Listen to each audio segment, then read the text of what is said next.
Hey, what's going on, everybody? I am back, and I am so glad I'm back. I missed y'all. I missed doing the Hangouts. I've been attending some business conferences and masterminds and stuff. The last couple of weeks has been kind of crazy and busy. So I was down in San Diego with a bunch of really great people, interesting. Some high level heavy hitters that really made me very inspired to get back here with you guys, and can't wait to step it up to even a whole nother level. um, One of the things I wanted to talk about today is a big thing in music and making it. One of the things I think that got me through a lot of stuff more than anything is mindset, and I thought that'd be a good topic today because it can carry you through at times when you don't have money, at times when you don't have support, emotional support, or whatever else. Nobody's believing in you and everything. You've got to have a right mindset to make it through. It's so huge. And I was attending this event in San Diego, and like I said, it was in La Jolla, which if you know anything about California, La Jolla, California is one of the most richest, expensive places in the states and to live and everything. So a lot of people that were there were local people, you know, 8 figures, 9 figure earners, stuff like that. It's just ridiculous to see. But the commonality, you want to hang around people for where you want to go. You want to hang around to the level that you want to make it to and see how they did it, see what got them there. And the thing that inspired me is you keep looking for, is there some kind of magic bullet that they invoke to make it suddenly just come together for them. But the thing that I found that was a commonality for everybody was their mindset. It's just so huge. Everybody just knew what they wanted to do, didn't know how they wanted to do it. That was something that was very important. And I know that's really helped me and got me through a lot of times. Not worrying about the how. You just got to know that I've got to get in motion and move towards it. I've got to believe in myself when nobody else believes in me. I've got to see it in my mind when nobody else can see it. In fact, I've got to see it even when I can't see it, because you have to crystallize it to make it become real.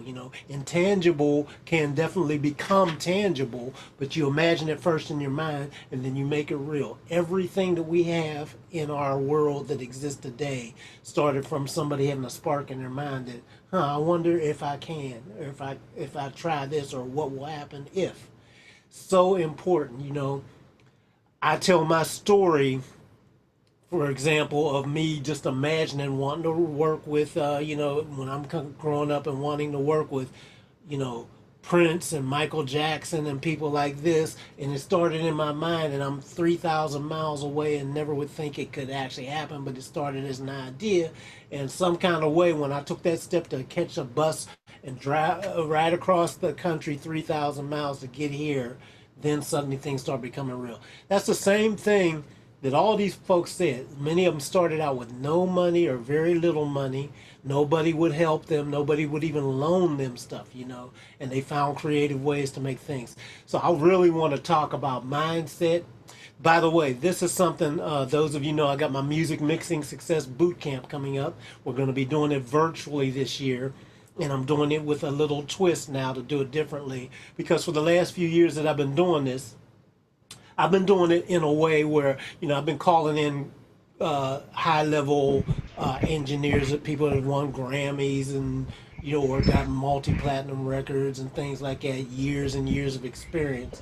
But I'm changing the paradigm right now, because there's people like that are on here, for example, like one of the people that I highly respect that's on here right now is Bill Kamek, because Bill, he's made major inroads in other areas, but he's one of those type of guys just like us. When your mindset is right, it doesn't matter what you're doing. So he can start out in the video side and get Emmy awards but he can come right over here to the audio side because his mindset is right. And work and achieve at a high level. I've been watching him now over this year that I've known him get better and better and better because he just keeps adding to the toolbox, adding to his experience, getting that 10,000 hours that everybody talks about and getting it put in.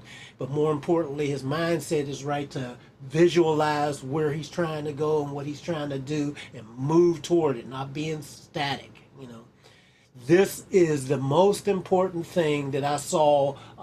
You know, people, like I said, people. It's amazing to see somebody sitting next to you, or having conversation with somebody that literally makes, you know, like 9 figures a year. You know, over $100 million a year, and they're dressed bummier than I was.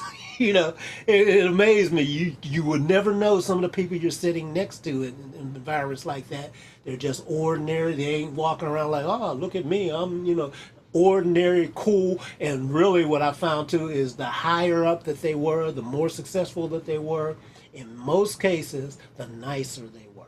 The more open, the more willing they were to share and just give everything.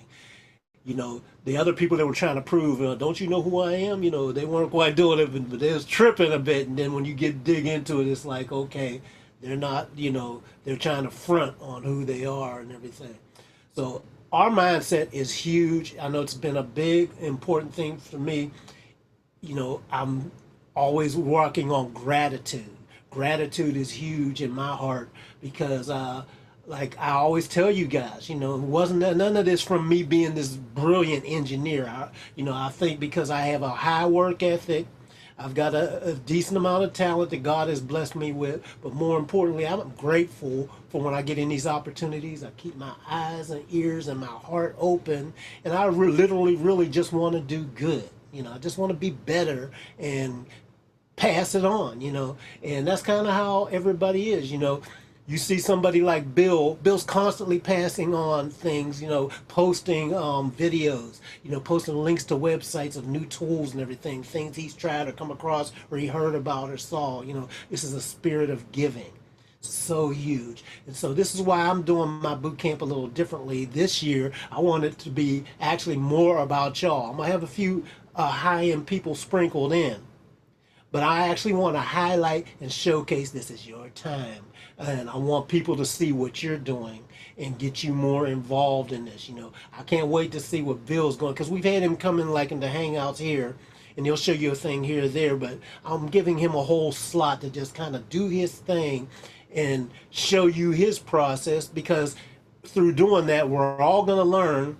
But not only that, he'll learn even more about himself, because, you know, when you're in the middle of doing it, you know, I know I experience it, and if you guys are anything like me, when you're in the middle of doing it and experience it, you can't always really know why you did something. You were just triggered. You just did it and everything. So with him doing a presentation for you guys, he'll have to take stock of how he went through the process and maybe why, and like, you know, then you appreciate it more. It's like, oh, okay, yeah.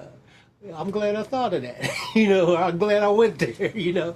And that's the good thing. But even more importantly, other people then will start thinking, because while he's going through his thing, while I'm going through my thing, I'm going to have my aunt do a thing on here for you. But then also some of the other people that said that they would do stuff, like Basie Bob said he would come and do a thing for us, and other people, when they contribute like that, you know, talk to Jason and a few others, so we still got to tie it down if you guys are going to do something. I love you to be in there.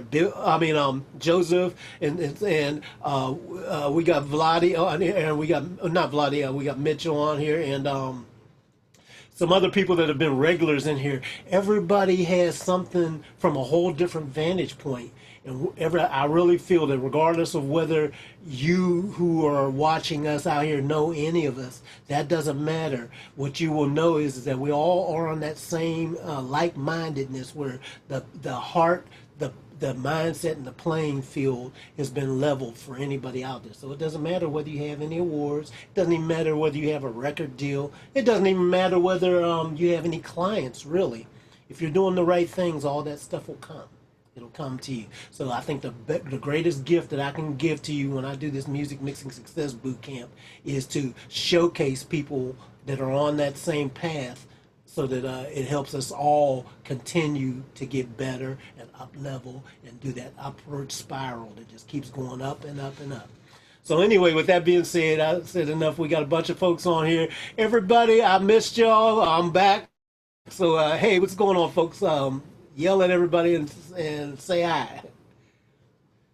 What's going on? What's going on? Joseph, say something to me, buddy, because I missed you, man. Hey, how you doing, guys? I'm glad to see you. You look good, man. You had a good trip. Yeah, man. It sounds like it. It was That's really great. cool, and plus, Hmm. like I told you too, I don't mind making fun of myself and everything. Hair dye Hmm. makes a huge difference. Boy, I knocked about 10 years off, boy. So it's Hmm. okay. I Yeah, keep it no, real, that's all y'all. right. That's all right. I Um, just had a great time putting some rack uh, cabinets together today. That was pretty Rack interesting. cabinets. Yeah. Oh. They're just no nothing fancy. They go in the wall, so they're just metal framing, Mm-hmm. right? And I got it for a really great price, and I was kind of excited about that. I got it from a local guy who said No he kidding. bought three too many, and it's fantastic. So I started putting them together today, and I realized why he let them go at first for so cheap. None of the pieces fit together. They were manufactured improperly. So a lot of the pieces need to be, cut and filed and changed a bit to make it all get together. Oh But man. it's still worth it. That's part of the vision. I want to accomplish something, and sometimes money can stand in the way. But with some patience and a lot of looking, shopping, and not just going in debt, for example. You can find things sometimes. It might take a little bit of elbow grease, or you need to have your neighbor come and help you.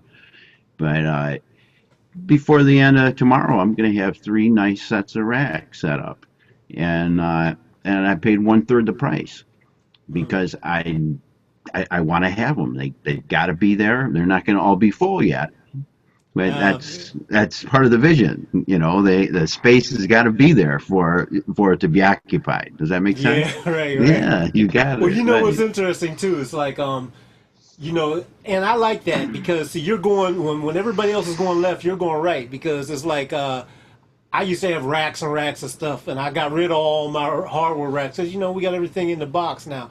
But also, I actually see there's a good of kind of going completely the opposite and getting and holding on to. And I actually envy you when I hear about some of the old hardware gear that you held on to or you've acquired.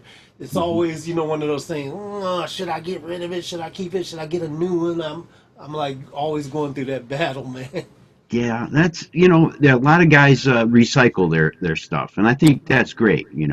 But there's been a few items that I really liked, and I knew that maybe I might not use it for a while, but I I generally will hold on to something until I find somebody who loves it a lot more than I do, and Hmm. then I generally give it away Yeah, if like I your can guitar afford to. pedals and stuff like that. Yeah, You were I'll talking. just I tried to give Jason Constantine a guitar pedal. He wouldn't take it.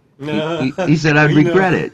But I yeah, could yeah, tell on his face that he liked it more than I did. And I said, heck, you can have the darn thing. Give me your address. yeah, yeah. I Pass it know. I on. remember that. That was pretty Mm-hmm. awesome too, man.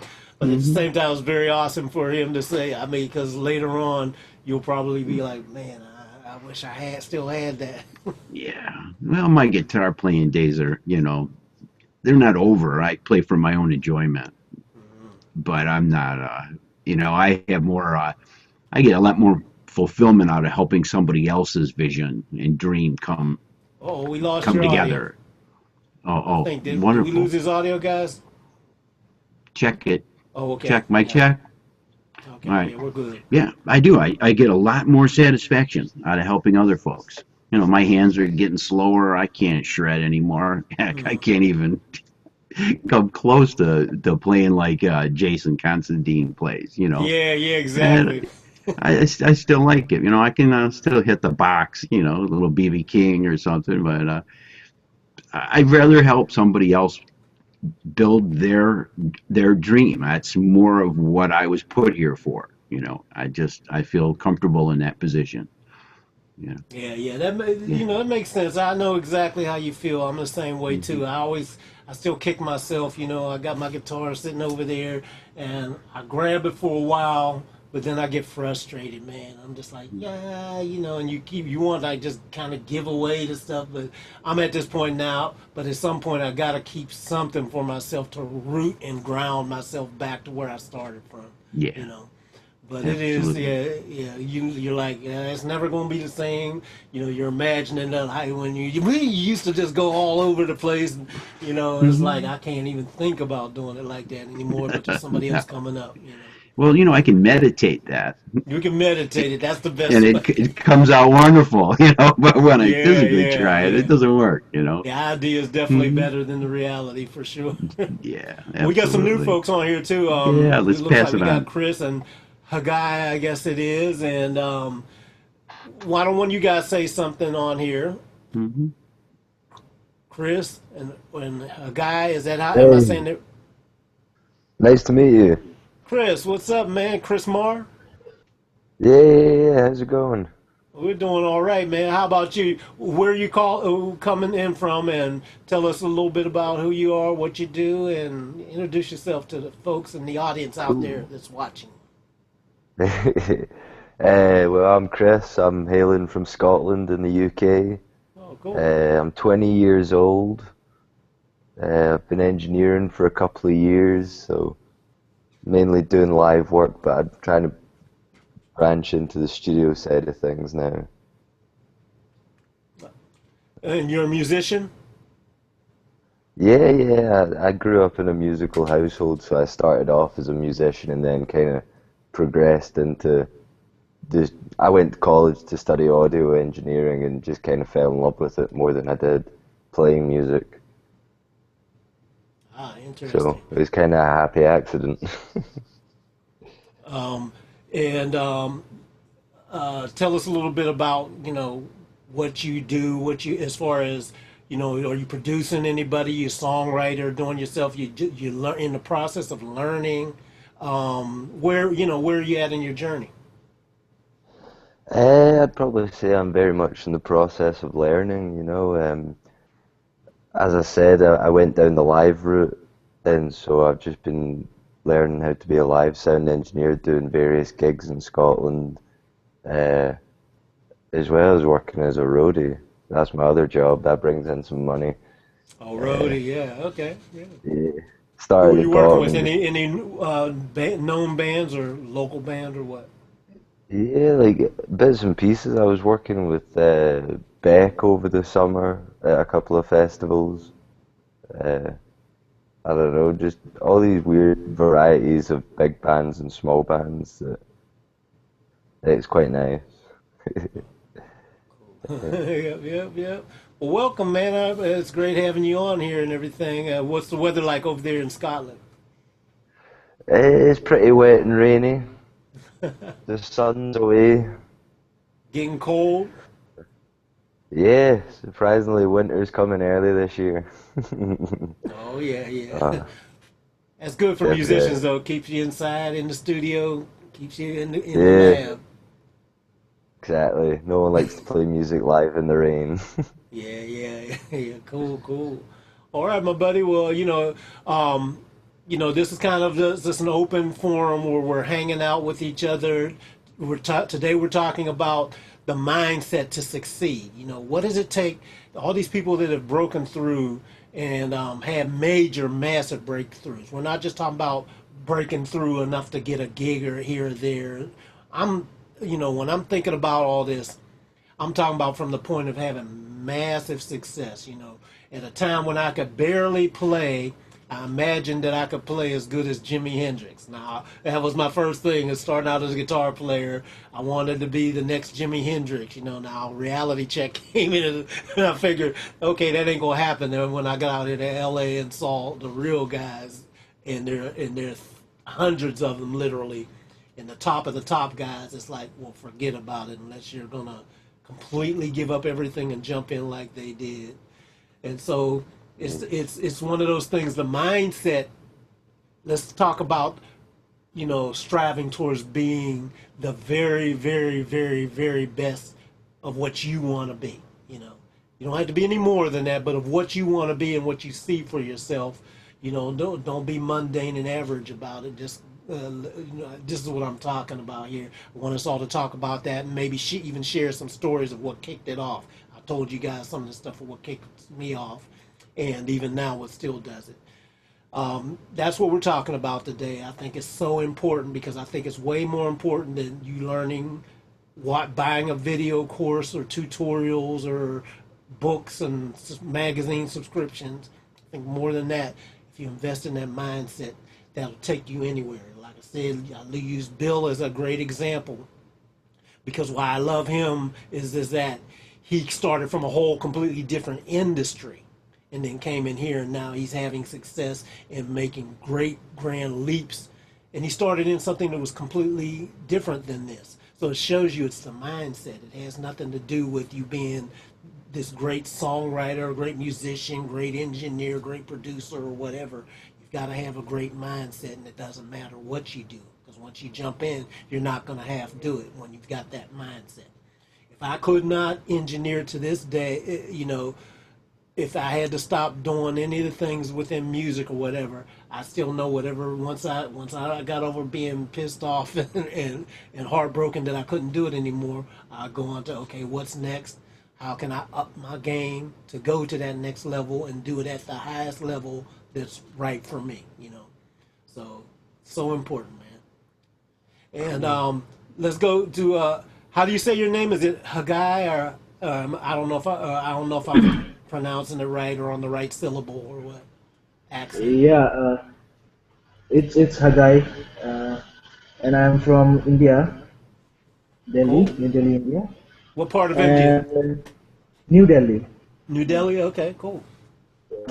Originally, I'm from Nagaland. Currently, I'm based in New Delhi, and I'm a musician by profession.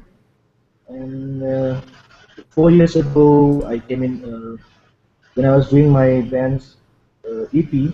I was introduced to this wonderful world of mixing and mastering, and then from there I started uh, learning from a couple of engineers that I knew in the day. Slowly, it's everything. It's been improvising. I've been improvising everything till this day. And from the time that I've been introduced to Pensado's children's group, my techniques have been improved a lot actually. And I would really like to thank all the members over there. And even today, I'm looking forward to learning something new to this hangout. It's actually 1 o'clock in the early morning, and I was about to Oh go to yeah. bed. When I saw this post, and I felt like, no, I need to attend this. And thank you so much for this beautiful opportunity. Oh, great, great, man. I'm glad you could be here. Yeah, see, that's what I'm talking about. That's commitment. When you can, it's 1 o'clock in the morning. We got some other people. Mitchell, I don't even want to guess what time it is where you're at. and we got a 9:30. lot of people on here that are so committed because there's just any time, all hours of the day. You just do what you got to do. And the funny thing is most of us, when we're really in the thick of it, the time just stands still. You never don't even really notice it. Yeah. Yeah, yeah. That's cool, man. Well, welcome, and I'm glad you're hanging out with us. And yeah, chill out with us. And if you got any questions, especially about mindset today, this is what we're focusing on. What are some of the breakthroughs that got you through? And we're going to go on to some of the other guys too. But I want to talk to you guys as well. Like I'll tell you, like I've told you part of my story and everything, but I was going back recounting some things because I'm going to be when I do the boot camp, and I'm going to be doing a pre-training for the boot camp shortly. I wanted to tell you guys, because what I want everybody to realize is, yeah, I might be a Grammy Award winner now and had a chance to work with all these people, but it wasn't always like that. Yeah, I'm a ghetto kid. That's where I started out, in a place that was so poor. And I went back there last year, my heart was broken to see the neighborhood that I grew up in, because it looked like a bomb went off there. It was just so bad, squalor. And, people, people was walking around at night. Like one of my favorite TV shows that's on now. I mean, in fact, I think it comes on tonight. I can't wait to see it. I love The Walking Dead. I am such a fan of The Walking Dead. I think it's probably the best crafted TV show out there, period, hands down. I got to tell you too, I never really liked zombie movies that much. I thought they were kind of boring and just stupid and everything. But The Walking Dead is done so real and so well that I love it.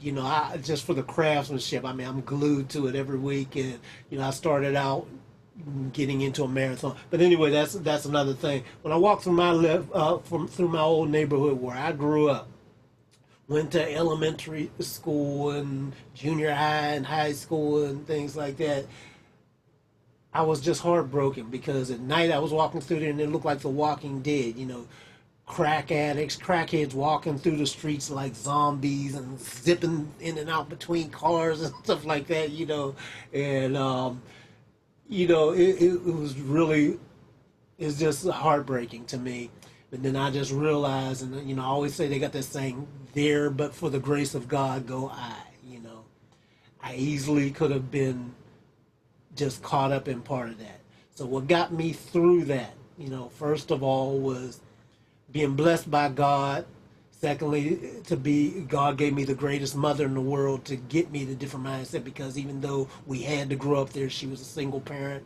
That was the only place she could be in and afford. But she always told me and encouraged me that I could do anything. At times when everybody was, I was a kid coming up in my neighborhood. I was I was kind of a nerdy kind of kid, as you guys might tell. I mean, I love learning stuff. So I was the guy that when I was in when I was in elementary school, I used to read the dictionary because I loved the definitions. Then I loved, being able to say the words and put things in there and put them together, and then, then I was that guy that would end up throwing the big word in for no reason, just because I just learned it. Like, oh, he done read the dictionary this week, or a thesaurus or something like that. Now, I still think, because it's fun to have, a decent vocabulary. I did it when I was younger. I don't do it now, so I probably screw up plenty of words, but I find that as long as you're just talking real, doesn't matter what the word is so much and all that. But anyway, I was that guy that everybody picked on, because I wanted to learn more, be better and do better. And it's all, you ain't never going to be, who do you think you are? Ain't possible, man. I'm just this cat from the poorest place. We used to live in projects. I learned how, when you can have stories about how I was the mouse and rat killer in the house. I got good with a broom.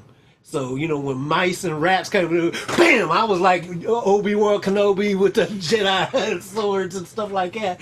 I was tearing them up, boy, because you get so good with those things, dealing with them. But when I'm thinking back, all this is like, this is where I came from. Man, I mean, it's deep. I could have got stuck there.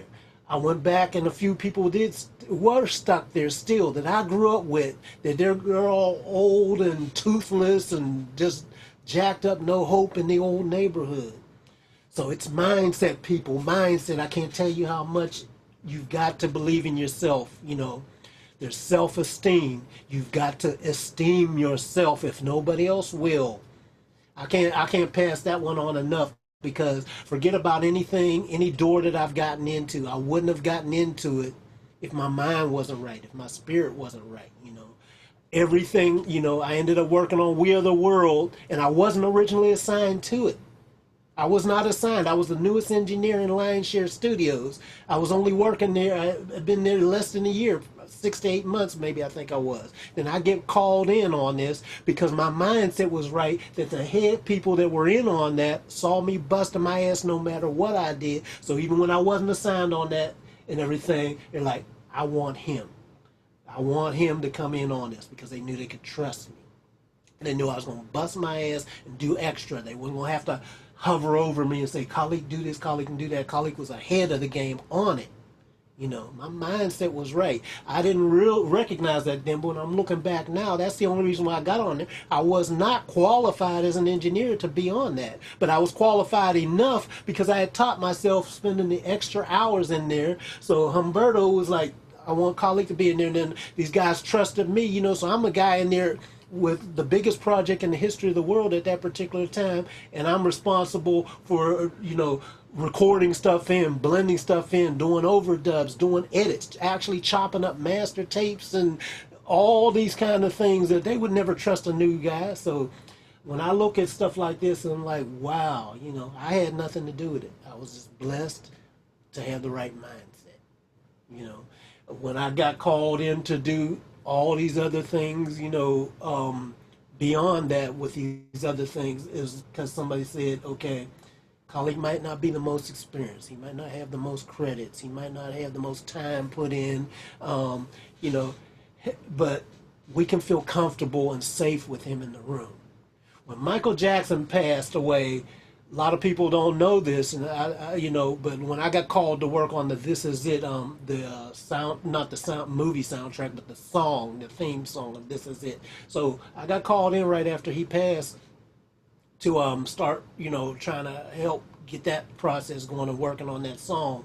But they were assembling all the materials, you know, from you know, any songs that were out there and everything, and I had a cassette tape in my possession that was given to me by them during the days when I was working on We Are the World, that had a whole bunch of old stuff of Michael singing into a cassette tape, singing his ideas in. The original ideas of him voicing the instrument parts of Thriller. You know, it's going to be like this, and the guitar player's going to be playing, and I want the background vocal, you know, all this stuff. I had this stuff in my possession. And the only reason why I had it in my possession, because when I was working on it, making copies early, you know, the guy that was head to do that, he saw my passion, so I was kind of freaked out about this. So they had extra tapes and everything. He said, "Here, man, you can take this, but you can't give it away to anybody. Don't be letting a bunch of people hear it and everything." He said, "I see you're trying to learn, so, you know, study it and see what's going on. But this has to stay with you. You know, can I trust you?" "Yes, sir, you can trust me." No doubt. Held it years, and on one hand you could count how many people I let hear it. You know, my wife being one, you know, and a handful of others. You know, my best friend Dave Hampton heard it, and a couple other people. Never, you know, because my word was my bond. My word was my bond, and they could sense that this guy can be trusted. You know, so when I got called on to that after he passed and everything, I pulled out that cassette tape and said, you know, "Hey, well, I've got this, you know, can you guys use any of this stuff off of this?" You know, they already had some duplicates of it and everything, but they were surprised. "Man, well, you didn't put this out there?" No, I promised I wouldn't, you know. So that was huge, you know. That's my mindset about all this. I think that's what gets me indoors more than anything, you know. I still got, you know, I've still got right here. In fact, I looked at it the other day and I was surprised. Where is it at? I was surprised I still had this. I still got the keys right here where I can go. Herbie Hancock, my mentor for years and everything, give me the keys to his place and everything. I could get in and all that. I could be trusted with him. I don't go anywhere with him.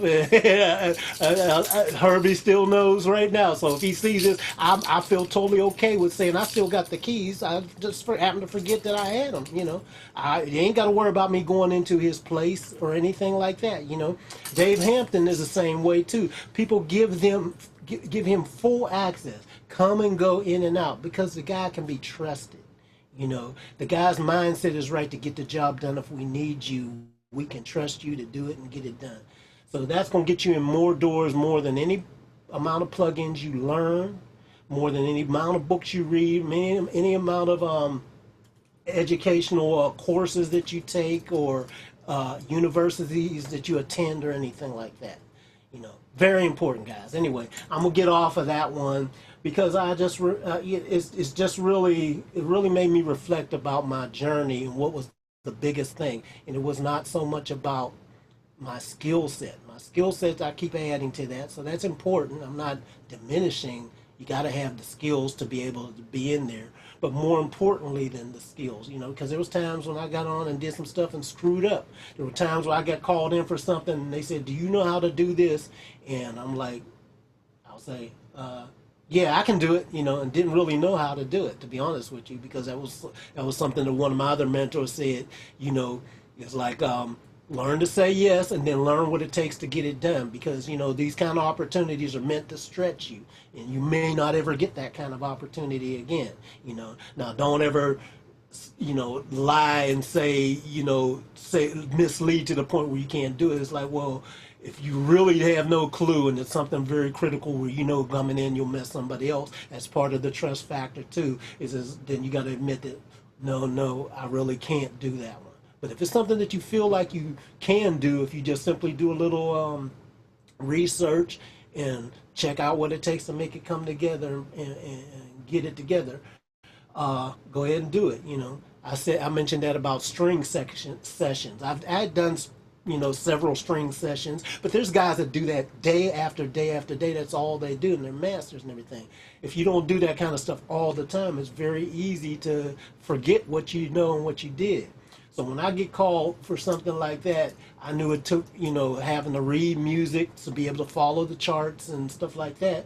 But I took the gig because it's like, well, I've got the knowledge. I know how to do it. I have to refresh it. But it's like, yeah, I'll do that gig because I know I'm going to do the homework. I'm going to pull out some sheet music and start learning how to follow it. Even though I can't sight read, I can read the landmarks of saying, okay, I can tell if I'm hearing a passage and they're going up and down, big jumps, octaves and downs, and intervals and stuff like that. Well, I can hear that, so I can kind of look for the landmarks on the sheet music. Okay, that must be the part. I can count in blocks of 4s and 8s and 16s and, you know, those type of multiples, so I can kind of follow where to get in the song. That's the extra work that you do, that rather than thinking I'll just walk in the door and just do this session. You know, you got to put in that extra work. So, anyway, I've gone on long enough on that. I want to hear some other people's tales of mindset that pulled them through, that got them something unexpected. You know, in fact, I want to call on you, Bill, because I've been talking about you enough here. I know you have to have some things that just your mindset is what got you through it, or in the door, or changed a whole bunch of things for you. Why don't you speak on that, bro? Oh, I don't have any audio from you, Bill. I can't hear. Can anybody else hear Bill? I'm trying to see if it's just me.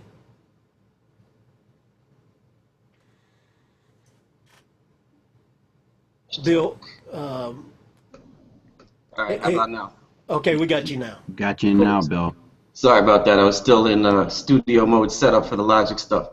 But yeah, okay, I'm on. So thanks, Khaliq. Appreciate all the props. I'm glad you've been noticing and appreciating the progress, because I've definitely been striving to make progress. The first thing I wanted to mention was from what you said about dressing. That's pretty important. Who's feeding? Somebody's feeding back that I'm hearing. Maybe. Nope. There we go.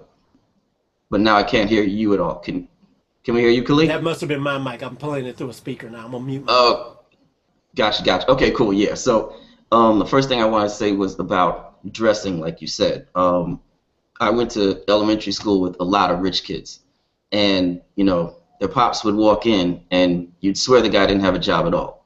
You know, T-shirt, you know, blue jeans, you know, sneakers. That, you know, of course, is before all that Jordan, blah blah blah. It's like Keds or whatever they got on, you know, and they just walk in the door. But these people are doctors, lawyers, etc. You know, they're making all the money. They're making the money to live where they live and all that stuff. And then moving forward, I started to be around people who were then trying to impress people, and that's when you see people really start dressing up.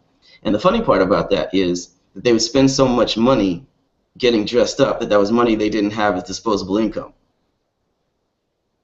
See, so the people wearing the jeans and t-shirts were getting richer, and the people trying to look richer were getting poorer, right? So that was one of the things, is that those people didn't have any reason to try to impress anybody. You know, they were already used to having money. They weren't on their way up. They weren't trying to make it come up. They weren't trying to get anywhere. They were already there, and they were already used to it. So, you know, whether they were wearing a tuxedo or jeans didn't make any particular difference to them. That's one thing as far as the dressing. But as far as mindset, I think the main thing with mindset is you have to actually believe you can do something more than you're currently doing. I think you actually have to believe that if you apply yourself, if you study, if you work hard, then you will be better either tomorrow, next week, or 2 weeks from now than you are now. And that's got to be the goal. The goal, I don't think the goal can be, oh, I want to win a particular award, because that's a very slim chance. What you can always do is you can always improve yourself. So if you do a song and then you put it up against some other, you know, commercial song or whatever you're using as a reference, and it's just not as good as you want to be, then get in there and learn how to make it better, how to get closer to what you actually envision. So I think that's a major issue as far as mindset. Another one would be also what you were saying about giving, which again goes to the same thing I was saying about the dressing. The people who are already there are giving back to the community. The people who are not there are trying to take from the community. And that's very obvious. So, you know, the people who are going, oh, wow, no, I'm not going to show this and that, or I'm not going to help somebody, or I'm not going to post a good link of an article or a video in the group or whatever, you could tell that they're just hoping to keep the lanes closed so maybe they could get through the window of opportunity and nobody else can. See? Meanwhile, Bob Horn, that we just did a 4-hour hangout with a couple weeks ago, he's one of the most informative people that's been on Dave Pensato's show, or that I've seen anywhere. He's just kind of almost itching to give you the information.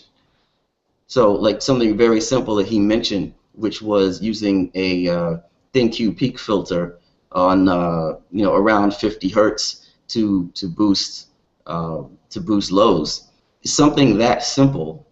It's like, oh, here you go. This is how I do this. Blah blah. Or how I'll say, I'll take a low shelf and I'll duck everything under a certain frequency with the low shelf, and then use the peaks to bring it back. It's pretty simple, but he can say that because even if you go ahead and do that, that's not going to make you him. And he's not worried about that. Plus, he probably, just like you were saying, Khaliq, he probably went through the same type of things that you're talking about, where he had to move from one spot to another. He had to gain his skills. So for him, I'm sure people told him, whether that was because he worked for them or not, people told him things that he could do to make himself better. Why shouldn't he tell other people things? So that's the thing, is that it becomes part of that mindset is everybody can win. It's not that I have to win and you have to lose. We can all win. We can all become better. You know, it's not like there are, like, we have 10 people in the Hangout right now. It's not like there are only 10 clients in the world. You know, we're not fighting each other for clients. We aren't. You know, and we're all different people. We all have different personalities. We all have different skill sets. We all have different tastes in music. We all have different equipment. There's room for everybody. So I think that's another thing. And then the other thing is that, which I say every week, if you're not helping out and you're not being neutral, and all you're doing is being crabby and negative and being a jerk every week, then that's what people see. And those are the people that gravitate towards you. So then when you go to try to do business, guess who's around you? More crabby, negative people who probably don't have any work either, just like you don't. The people who are moving ahead are all helping each other, whether it's the silent majority or not. You know, whether they're saying something about it or not, they're helping out. Or because you've helped out, when you reach out to them and say, hey, I need this done, or hey, do you have anything I can do for you? It's like you were saying with the keys to Herbie Hancock's place. It's like, oh, well, here you go. Here are the keys so that I don't have to go there every time I want you to go there. And I'm trusting you to not have anything strange happen with my gear. All that stuff happens for people who are being positive and people who are helping other people. The people who are being negative, it might be a lot of fun for them that day, and they might be enjoying themselves and laughing, you know, in their little basements. But at the end of the day, they're losing because people all over the world are finding out that they're a jerk, and they're getting a lot less business because of it.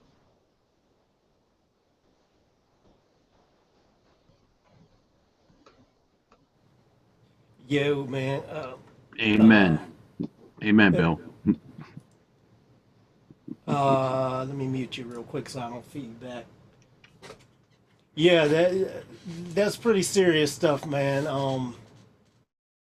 And I really appreciate all the different looks that we can get from these things because it takes us on a big round journey that a lot of people tend to think is very linear. You know, they think it's just straight ahead or just straight like this, and you know, it really zigs and zags around. You know, so you know, like I've just this weekend being from an event, then I make sure like I do these hangouts for you guys and everything, and then you know I'll grind away for doing my event.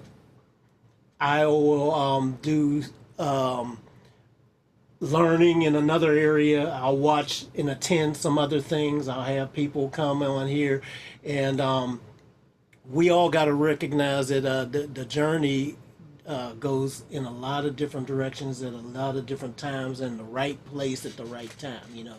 So for me, you know, I'm glad that, you know, like I always tell you guys that I'm not, you know, I'm not a rich man or anything like that, but I've done okay enough where I can feel all right where I'm at. So this is why I can do these hangouts with you guys, you know, because I don't have to, you know, I won't say I won't have to grind, but you know, I don't have to worry that where's my next meal coming from and things like that. And it was all in a lot of setup, you know. I can, you know, I've got my bills that come and I have to sweat about them just like everybody else. But the thing is having enough stuff in the pipeline when you give and when your heart is giving and when you're trying to make sure that your mindset is right to put you around the right people. It amazes me that things happen like magic. So I don't really ever worry about things not being all right, you know, because it's like I really, that's kind of my motto and creed. It'll be all right. It'll be cool. I've seen things occur like magic way too many times where when you need a bill paid, when you need to, when there's a project that you want to get on, some kind of way it magically comes to you. You know, if it's something that's really burning in your heart and you really want it and you know you're the right fit, you have no idea how it's going to happen. You know, I mean, I wanted to be on some of these things so bad, and how they happen, I mean, I still look at it and I'm amazed. It's like, how did that happen? But once you set it in motion, you know, those of you that don't know about Think and Grow Rich, you know, anybody that's out there, and there's, you know, Napoleon Hill has a book called Think and Grow Rich, and everybody that really knows and has made it out there knows about that book. So no matter where you're starting or whatever, if you know about that book, then you know the power that I'm talking about. You know what they do to get it. But if you don't know about it, you should educate yourself and find it. It's a public domain book, so you can find it anywhere absolutely free, you know, because the book was written, I can't even recall when it was written, but it's probably like 100 years old or almost something like that. It's been a long time. Um, it's public domain, so you can readily find it and get it for free and see what Napoleon Hill did to document how people become successful.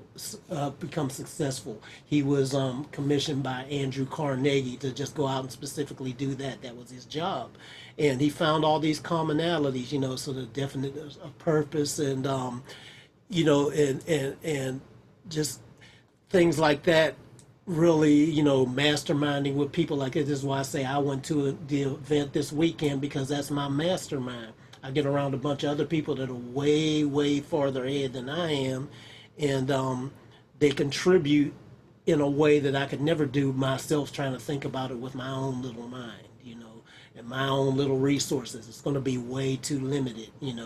So you got to do things like this. And like I said, the biggest thing was they were all the biggest ones were just dressed very, very ordinarily. That was the biggest.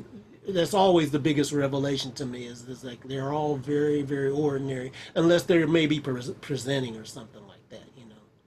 So thank you, Marco. Marco posted an Amazon link too, but you don't even have to buy it from Amazon. You can just do a search on Google, Think and Grow Rich PDF.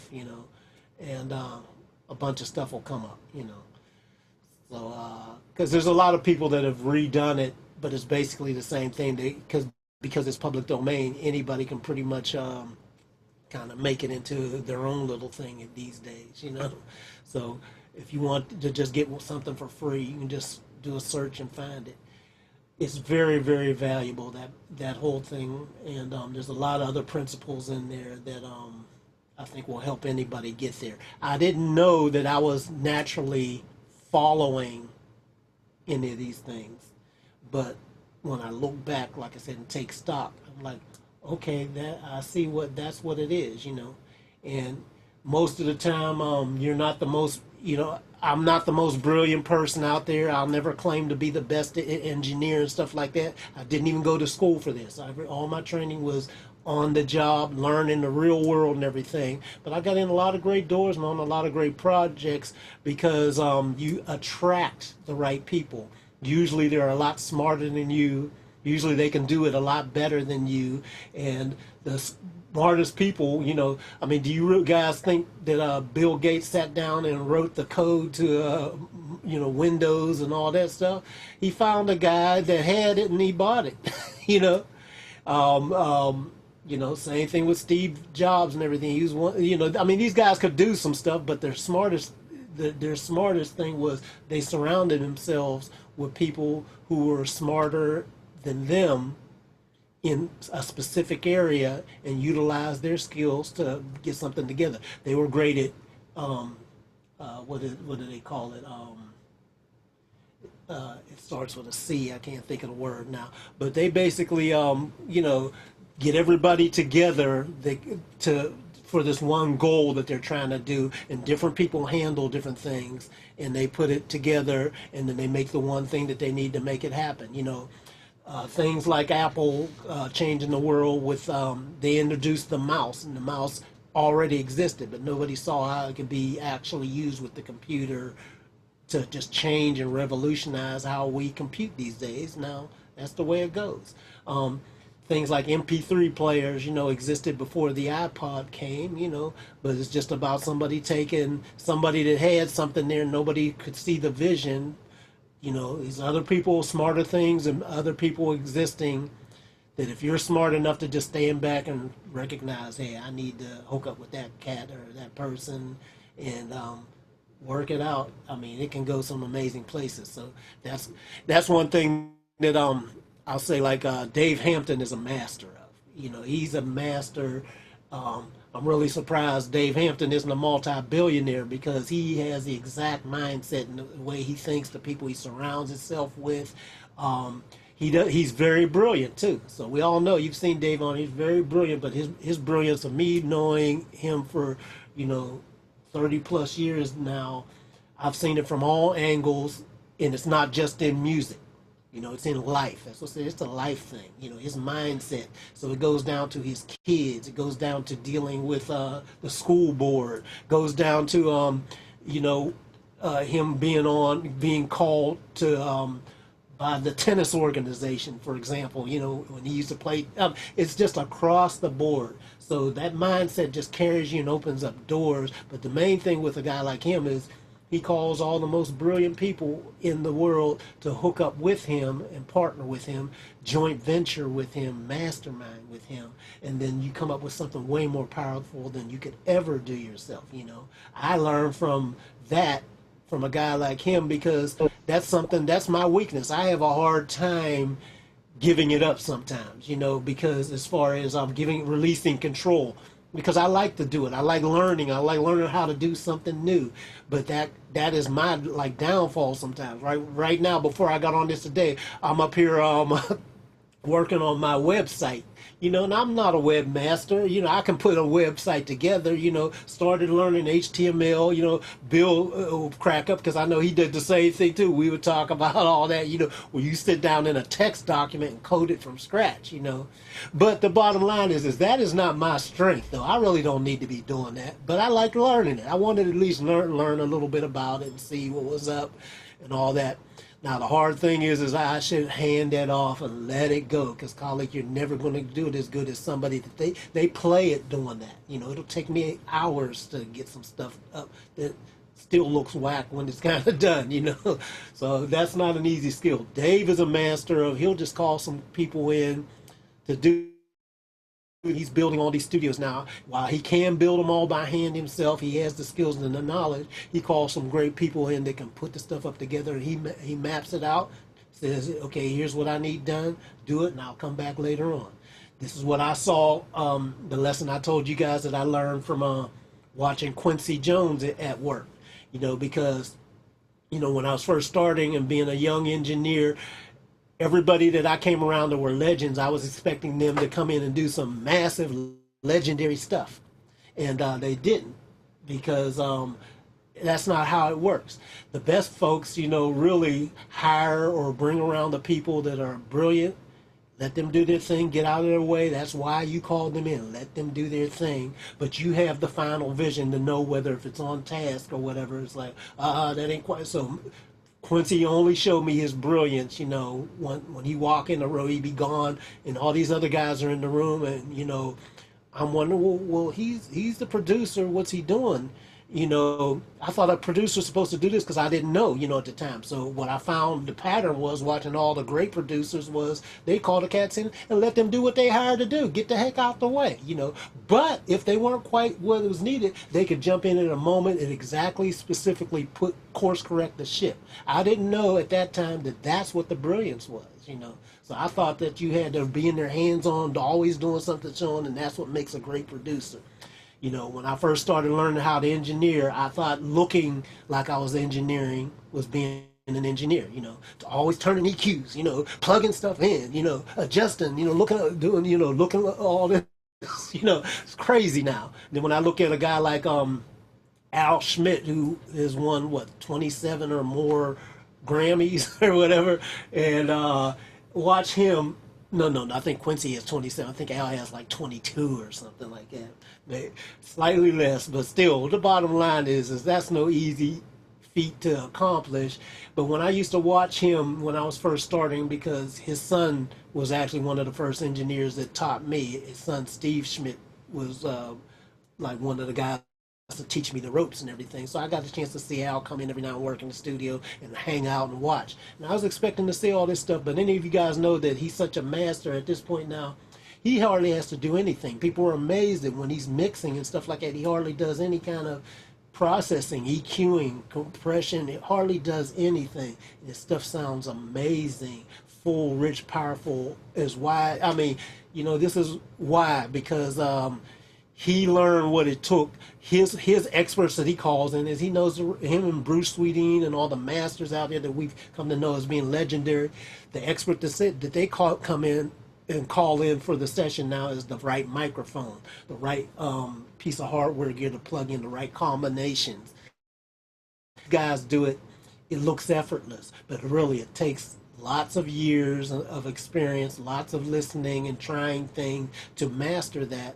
And that's where the brilliance is. So after a while, somebody on the outside that doesn't know any better, like me coming in, I'm looking at thinking he's not doing that much to it and thinking, okay, well, I could probably do it better if I do a little more. Not realizing that the whole key was doing less, but knowing the right stuff to do on the front end. So this is why I'm such a big proponent of the front end when I pass on stuff to you guys. The front end is so huge. This is what the virtuosos do. They make it look effortless. I want to reach out. Who else came on here? Okay, we got Jason back on. Jason, what's going on with you, bro? And then we got Rick on here. Man, nothing much. Can you hear me? Yeah, we got you. Okay, cool. I got to go in a little bit, but I tell you, from the educational standpoint, Khaliq, man, this is so much more important than EQs and compressors and vocal leveling. This is literally what I tell some of my students. It's like, we can go into the technical stuff, but stuff like you're just talking about today is just, the value of it is you can't measure it, and it's I really don't know. I mean, I can chime in and just say, hey, my name is Jay Brown, I'm an educator from Atlanta, but man, I don't need to do anything except just like play back the last hour, and that's gonna be it. Well, let me ask you a question, because you teach and train and everything, and you've had your own journey as well. I know you've seen it in action, so maybe give us an idea of how it happened for you, and or somebody that you've even worked with or mentored or something. I mean, it's still happening for me. That's the weird thing, and it's happening not in an experience based. I'm not on the latest and major records, but because I had this opportunity to teach right after I graduated, I've been able to teach myself while teaching others. You know what I mean? And that, I've been lucky, I've been blessed. So, I'm teaching a class with Leslie here in Atlanta, and that's great. I have access to Leslie almost whenever I need to. But like I was telling the class last week, I said, you'd be surprised when I go sit with Leslie on an instructional basis. I get on one knee kind of behind his right shoulder and sit there for an hour and ask no questions, because really I know what he's doing. It's just watching him do it. And then I can sit there and tell those guys, in a mixed class, like, look, don't make this as hard as anything. Just do it. Learn what you need to learn and move on, and do what you need to do. But this is being able to teach, it helps me so much to be ready for whenever that, if a major label calls or a major thing drops in my lap, I'm ready for it. Oh yeah, because I'm gonna be ready for it, because I've been teaching other people to be ready for it. So I better be ready for it. But my breakthroughs are coming in, and because I can teach somebody something. Okay, cool. Jason knows what he's talking about. So I may not get that gig that a student gets, but the student will call me for assistance during the gig. And I think that's, you know what I mean? That's more of a payment than that's kind of a respect thing than anything else. So, it's little tiny steps. And every time there's a lull in the industry or a lull in your work, I'm just constantly studying and working on stuff, working on new techniques, making sure that, well, I know how to do this, but how can I do it more efficiently? Just little tiny steps, and that's just the way it works for me here in Atlanta. Yeah. I was going to ask you too, what are some kind of, and I want everybody else or anybody, if they have some books to chime in, because we talk about Think and Grow Rich and things like that. There's As a Man Thinketh and different stuff like that, and lots. There's tons of books out here. The 7 Habits, book and a lot of other ones that are very common with most people are going to have them in their library. What kind of books or things have you read that have been made a huge difference like that in your mindset of being ready? Because I want to mention one thing, like you said, with watching Leslie, for example. You just get kind of close in proximity, but you don't ask any questions because we all really kind of know the same stuff. But the things that always opened up for me was when I watch guys and know they're in their zone in their moment, and I want to see what triggered them and when it happened. That's what was valuable to me, not what they so much what they were doing, but once they kicked into action, what was going on at that particular time that made them go there wherever they went. Um, as far as books, uh, don't want to get into a huge debate, but and look, the Bible, for There me. you go. I mean, you don't have to, that may not be your thing. I'm not going to say that, go read the Bible to be a great engineer. But for me, that the Bible, sure, why not? I'm not a huge, don't take it the I wrong saw way. you, Rick. Too. I'm not a huge self-help person. That that works for people, and I'm not downplaying that at all. But I'm not a huge self-help person. I don't need Oprah or anybody else to motivate me to do the right thing. I sent a message to another colleague. I said I'm almost 40 years old. I need to make the best employment decisions I can because at this age I don't have the option of failing. You know what I Right. mean? So that's my self help because I started engineering and this side, a little bit later than the 19 and 20-year-olds that I'm teaching. I don't have if I lose it, my mortgage is due. So that's my motivation. There you go. Yeah. So but as far as sitting with Leslie, there are minimum questions, and again I get it. Why did you make that decision? It's not, I don't need to ask him how he did it. I know how he did it, but why he made it. I think you can sit there and pick his brain for days on days. I mean, that's just 20 years of experience that made him make that decision. And you try and, I try and play games with myself and say, okay, let's see what automation movie's going to do. Am I going to guess what Leslie Yeah. does? Yeah. Am I hearing what he's hearing? And little things, but it's odd for me to sit there in front of all that knowledge and not ask a question because I get it, and it's Yeah. kind of like, man, somebody was saying the minimalist approach to mixes and things of that sort. Sit with him, Yeah. Yeah. and 20 minutes after he finishes the vocals, and he'll play with the music and say, "Oh, that was fun. Let's print it." Yeah. Hey, And you're sitting there like, "That's all you're gonna do?" Yeah, by that's the way, Jason, because you just sparked it in me. Do you think he would be a good candidate to maybe do some kind of presentation on the Music Mixing Success Boot Camp? Do you think he would be open for something, a I conversation like that? oh, definitely, definitely. You just have to yeah, I'll see him tomorrow, I think. But yeah, definitely Can you talk put to us him. in touch? I would love to, if he wouldn't mind, see if it's okay with him, where you can pass his information to me or pass him my information.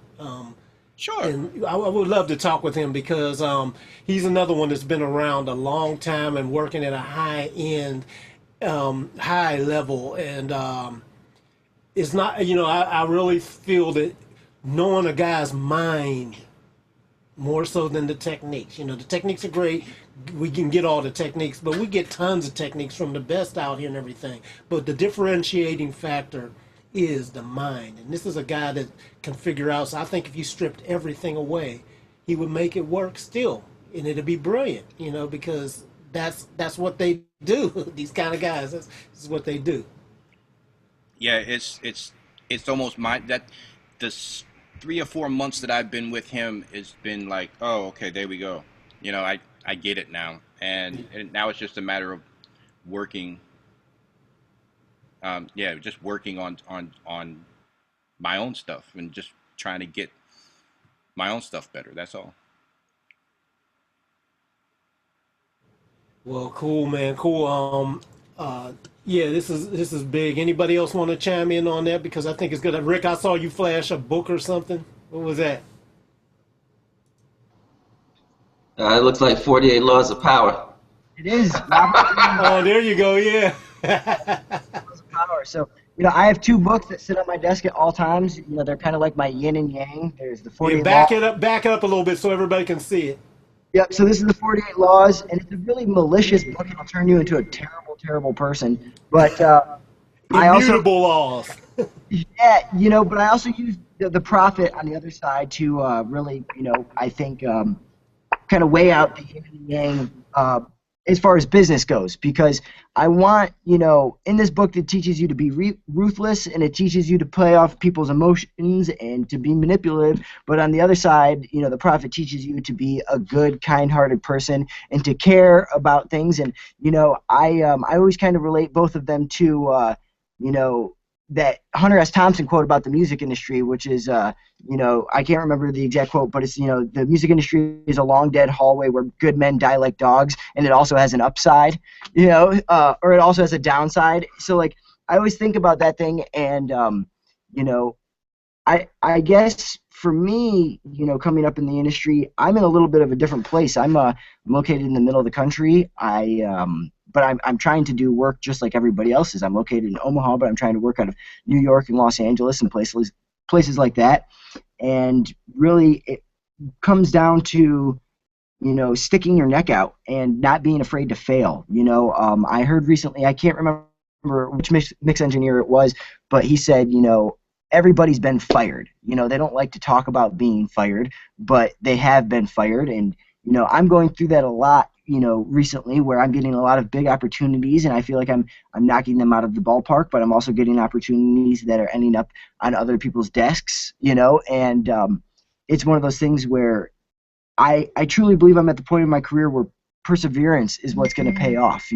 I've been doing this since I was 16. I'm 26 years old now, and I did the whole ranks. I went to Full Sail when I was 16, and I've moved out here, and I've been here for about 5 years now, and I've built my studio, and I'm just trying to get to the point where it's a reputation game. You build up your name and your brand and your taste, and people start to know you for those things.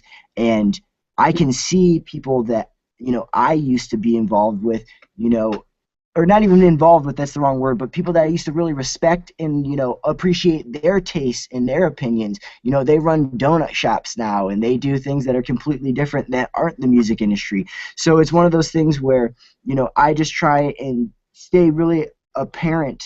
People ask me, what do you listen to when you're not at work? And my favorite response is, what does a whore not do on her day off? But, the correct answer is, I listen to Katy Perry, and I listen to anything that Dr. Luke or Max Martin had his hands in. I listen to what Chris and Tom have been mixing recently, and I just try and stay very, very on top of what other people in my profession are trying to do. And I look at it as like, if I were a writer, I should go read what other contemporary writers are writing, to make money, because that's clearly what the taste of people, that's what they're buying. And when you brought up books and stuff like that, the 48 Laws of Power, a lot of these laws to me, relate directly to being a mix engineer. And it's one of those things that you got to kind of contrive a little bit to make it work out that way.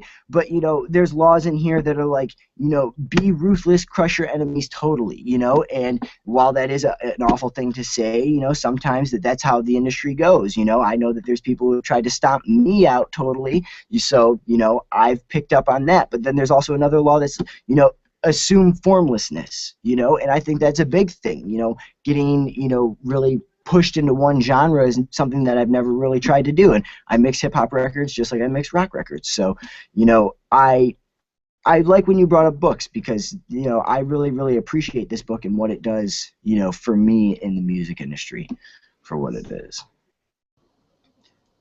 And the concept of, I was going to say to Rick, the concept of crushing people, it does sound like a bad thing, but it isn't actually a bad thing. First of all, if you're a professional, you shouldn't be able to be crushed.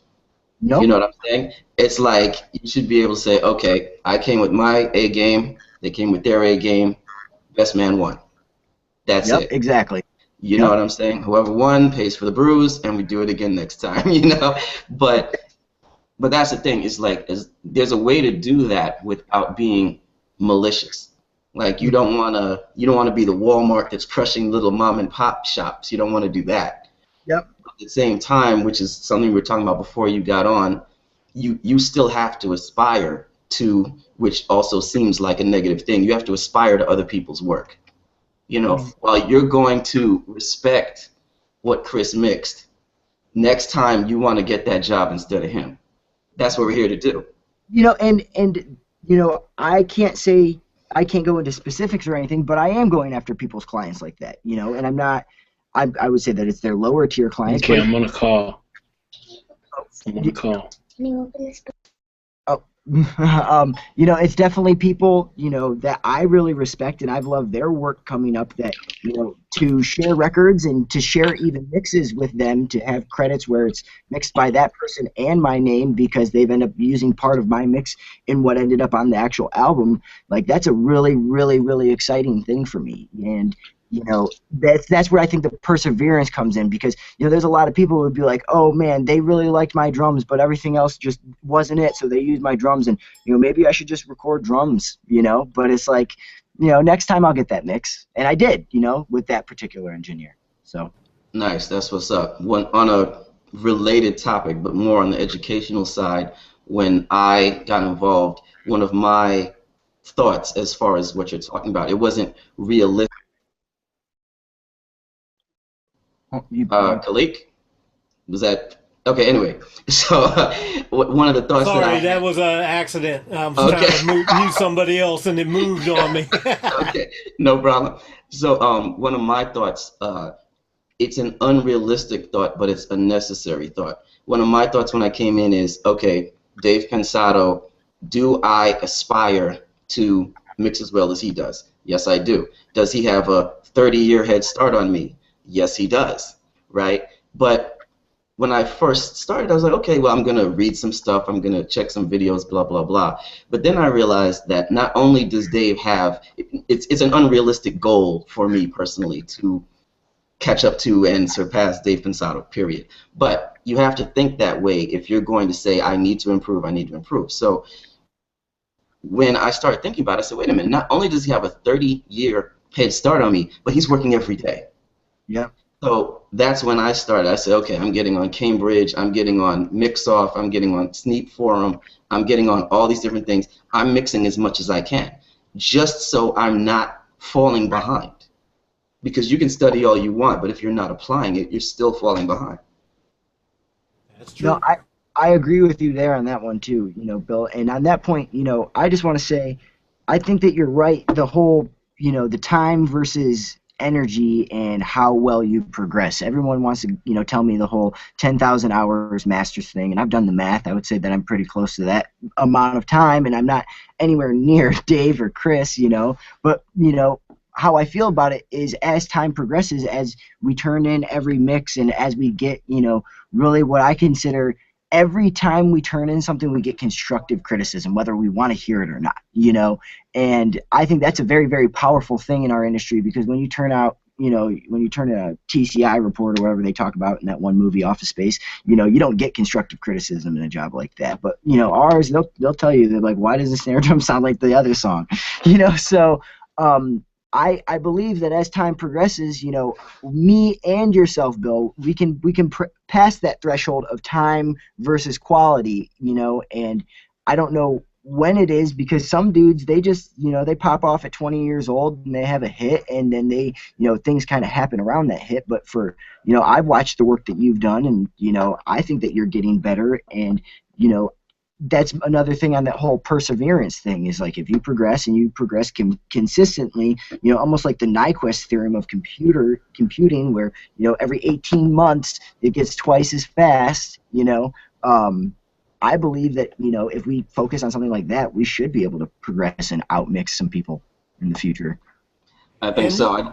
Yeah, Khaliq, what's up? well, I was going to say too, the other thing, the other way to that I like to look at it as well to work for me is that see, you have what's meant for you. You know, you can never worry about trying to take somebody else's thing or whatever, because what's meant for you is what's meant for you. And like for example, I I'll give you an example. When I was working on Angie Stone's album, her album, she had several engineers previously that had worked on it. I actually got called for the gig early on, and then I passed on it because I had something else going. There was a little bit of a conflict. So I was like, okay, well, you know, let somebody else take it. And then they kept checking in on me because the gig, I guess, was meant for me to do at some point. So when the stars and everything else finally started lining where I was free and able to do it and everything, I came in on the project, and it worked out really, really well, you know. And in fact, well, that album, that particular album, got nominated for a Grammy, and I'm not even sure if it's the one album. You know, she's had a bunch of awards, but I don't know if she ever got nominated for a Grammy previously. But I like to think that that was the particular time. Not to say that I made it happen, but that was part of me being part of that whole process. And the magic comes together with all the elements working and everything. It's like, Khaliq, you're supposed to be part of this mix because you bring a little different element. The other people that were working there brought their elements, and there was nothing wrong with the other elements, but there was supposed to be this one magic that comes together. So it doesn't matter that whether you mix as good as a Dave Pensado, for example, or you've got as many credits as this other guy, or you got any awards, or you're told. Once it's your time and everything, the things start coming together for you, and then it just starts working out, you know. And you've put in the time, and like you said, you're ready. Once it comes, you're ready. It's your time. They all congeal and come together and make this thing that works for everybody, you know. I watch it happen like magic, and I'm astounded by it. I'm totally stunned every time I see it, because I'm like, how did this go? How did this happen? How did this occur? You know, I watched. We got Dave on here and everything, and Dave will tell you too. Like the whole situation, for example, with him coming together with Prince, you know, out of the blue and things like that. It almost happened like magic, you know. But it was his time. A whole lot of other people on paper may have even been more qualified, you know, whatever. But that was Dave Hampton's spot. And let me tell you, once it's your spot, you shine. Nobody else, I mean, only you can screw that up, you know, because God has carved that out for you. This is your time. This is your slot. Are you ready? And if you are ready, it's going to work out great for it. I've seen it happen time and time and time again in my life, in my boys' life, and a lot of my other friends' lives. And, you know, this is how you got to think. So I think your mindset really more than anything gets you ready for that moment, Rick. And once you are ready, it doesn't matter what anybody else does. It doesn't matter how good they are or how far of a head start. You know, Bill has that mindset. So like, you know, he's looking at, well, I want to mix as good as Dave Pensado, but then the reality check is that Dave Pensado has a 30-year head start and all that. Okay, that's all real and everything, but the bottom line is still, when it's time is your time, and your stuff is your stuff, you know, and y'all both could end up being on the same product, and you could get the gig instead of him, you know, because it's your stuff, you know. That's true. Another thing I wanted to say as far as mindset, since we're talking to Rick here, is that another thing, from what I said earlier, you have to have confidence in what you could do, but you also have to have confidence in what you cannot do. So, for instance, we all have a certain amount of resources, right? I mix totally ITB. I spent my money on my Euphonics MC mix, my flying faders, 8 channels. I spent my money on my UAD plugins. I spent my money on my ATH M50s, right? I don't have any outboard at all. Rick is one of the guys that did the whole outboard thing, or is currently still doing the outboard thing. He's doing the SSL thing, even though he's doing the RAID also right now. He's building his own studio now. He already has his own studio, but he's building one now, right? So Rick is one of those guys, just like Ryan West is one of those guys, Bob Brockman, James Lugo. These are the guys that I could say, you know what, I'm not going to spend my money on an SSL. I'm not going to spend my money on converters. I'm not going to spend my money on any of this stuff. I'm going to ask these guys who already did it. And Right. these are resources that I could go to. Rick's one of them, that I could say, hey, I don't know about X, Y, and Z. And he'll say, oh, this is how it works. Now, that doesn't mean I'm going to apply it to outboard because I don't have any. But I'm going to apply that to my studies of ITB and mixing of an OTB style in the box. Yep. And you know what's interesting too, Bill, on that too, and Rick, I'm sure you could probably co-sign with this.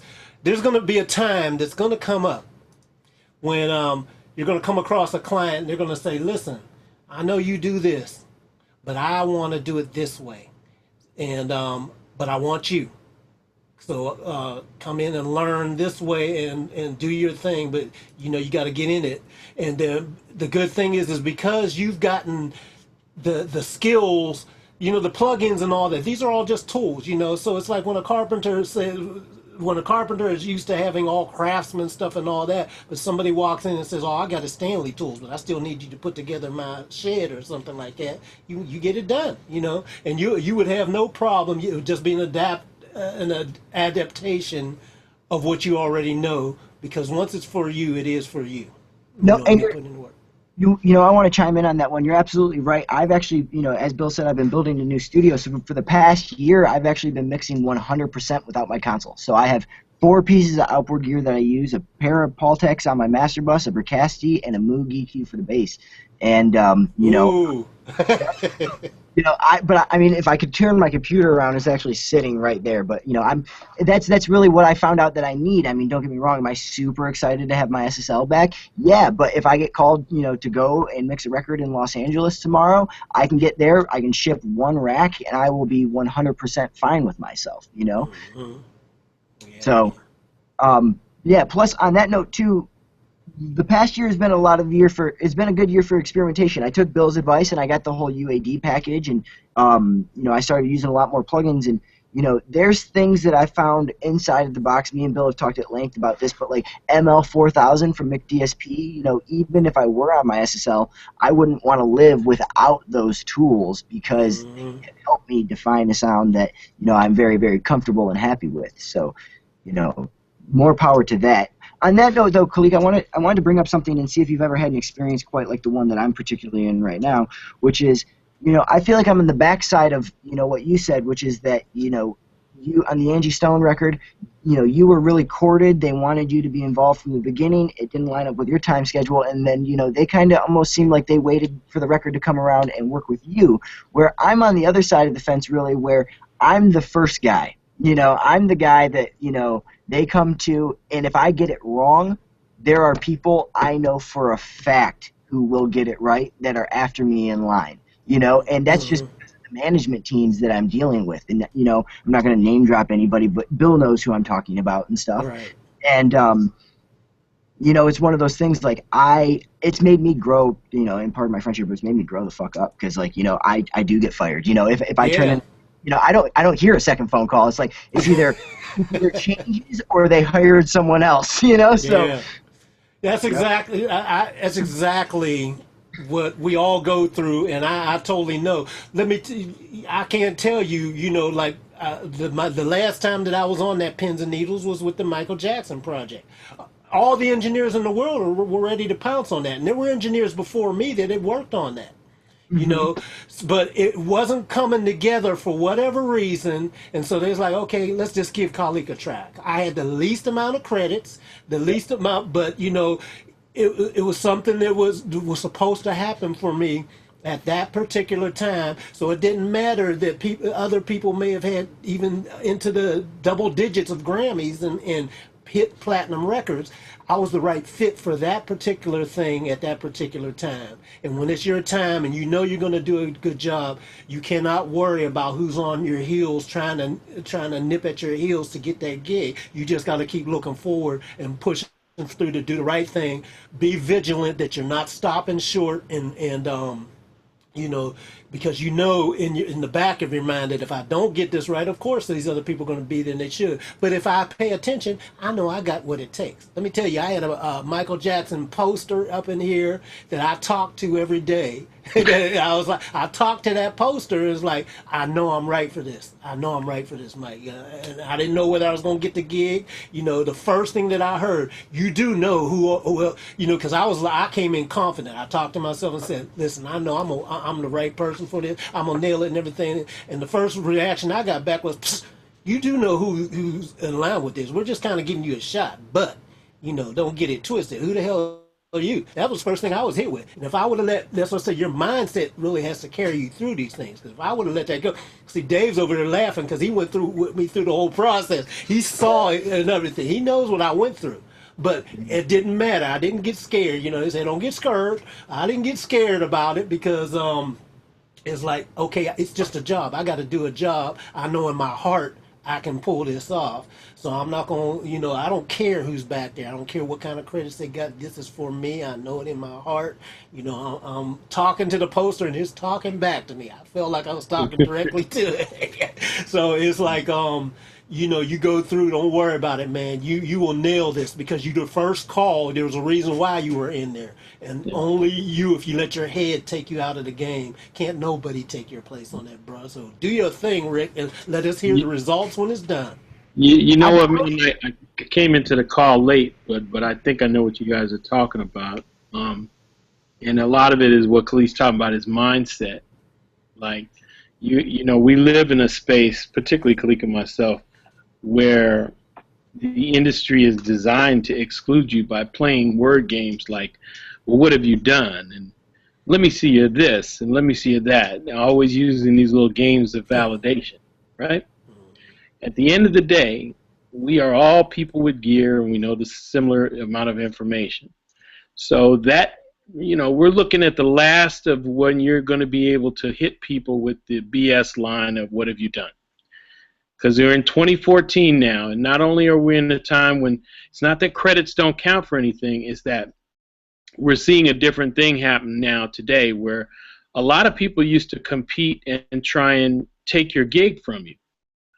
What I'm seeing today is many people are trying to take your credits from you. There'll actually be people who are crediting or taking credit for something they didn't do, and this is going on now. So it's no longer important to steal the gig or the opportunity. You can do that all day long. You be good. Because somebody out there is just worried about taking your credit. So you could be so busy guarding this credit, this precious thing that you want to take into the conversation and say, motherfucker, I did this, this, and this, right? And it's a non-issue. It's for you. What you did is the energy for your confidence to know that you can do anything.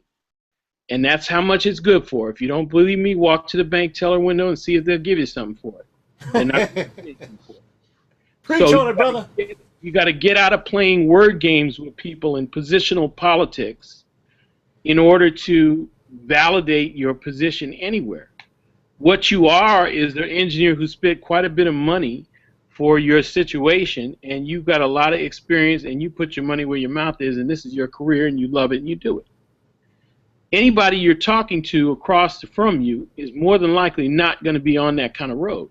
So you already are talking to somebody who's deficient because they privately have not invested what you have, right? Mm-hmm. So automatically this whole thing comes down when they're trying to hit you with credits and this and that. You are the right person for the job when the calls come your way. Part of it is getting into each situation dynamically to the point of where you know what you bring to it, to the point of where if you're not on it, it's not going to be, you're not going to make a contribution.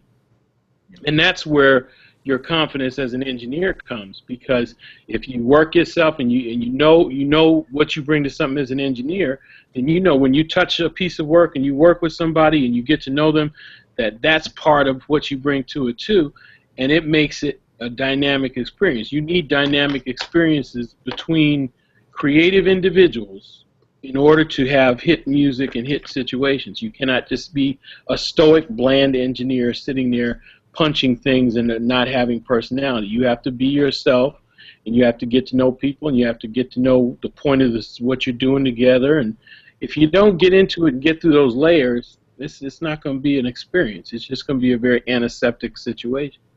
And so part of what all of you bring to this any situation you're in is whoever you are.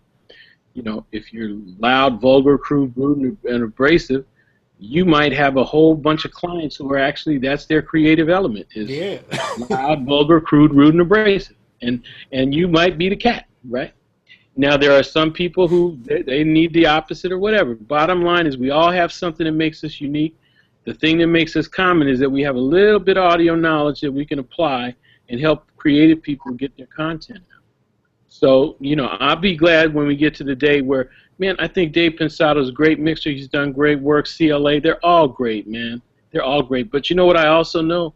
Somewhere in an igloo in Alaska, there's a little cat with an iPad, and he's got reason. And you know what? An ice pad. In his little village, he's the baddest audio cat there is, and he's probably doing beats or mixing something, mixing winter Christmas song. I don't know.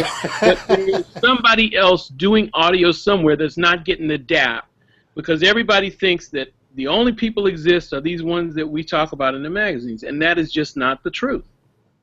Exactly. By the sheer number of DAWs that exist in the world, the sheer number of computers that exist in the world, there is more creativity going along, being built every day, every second, every moment than Dave Pensato has ever seen, than Bruce Swedien has ever seen, than Al Schmidt has ever seen, than I've ever seen, Khaliq has ever seen, any of them. And that's the God's honest truth.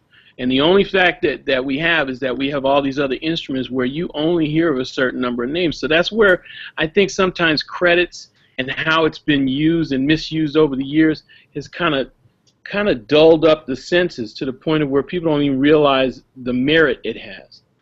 You know, it has merit, but it's just it's losing value every day. The real merit is in who you are as an individual, Rick.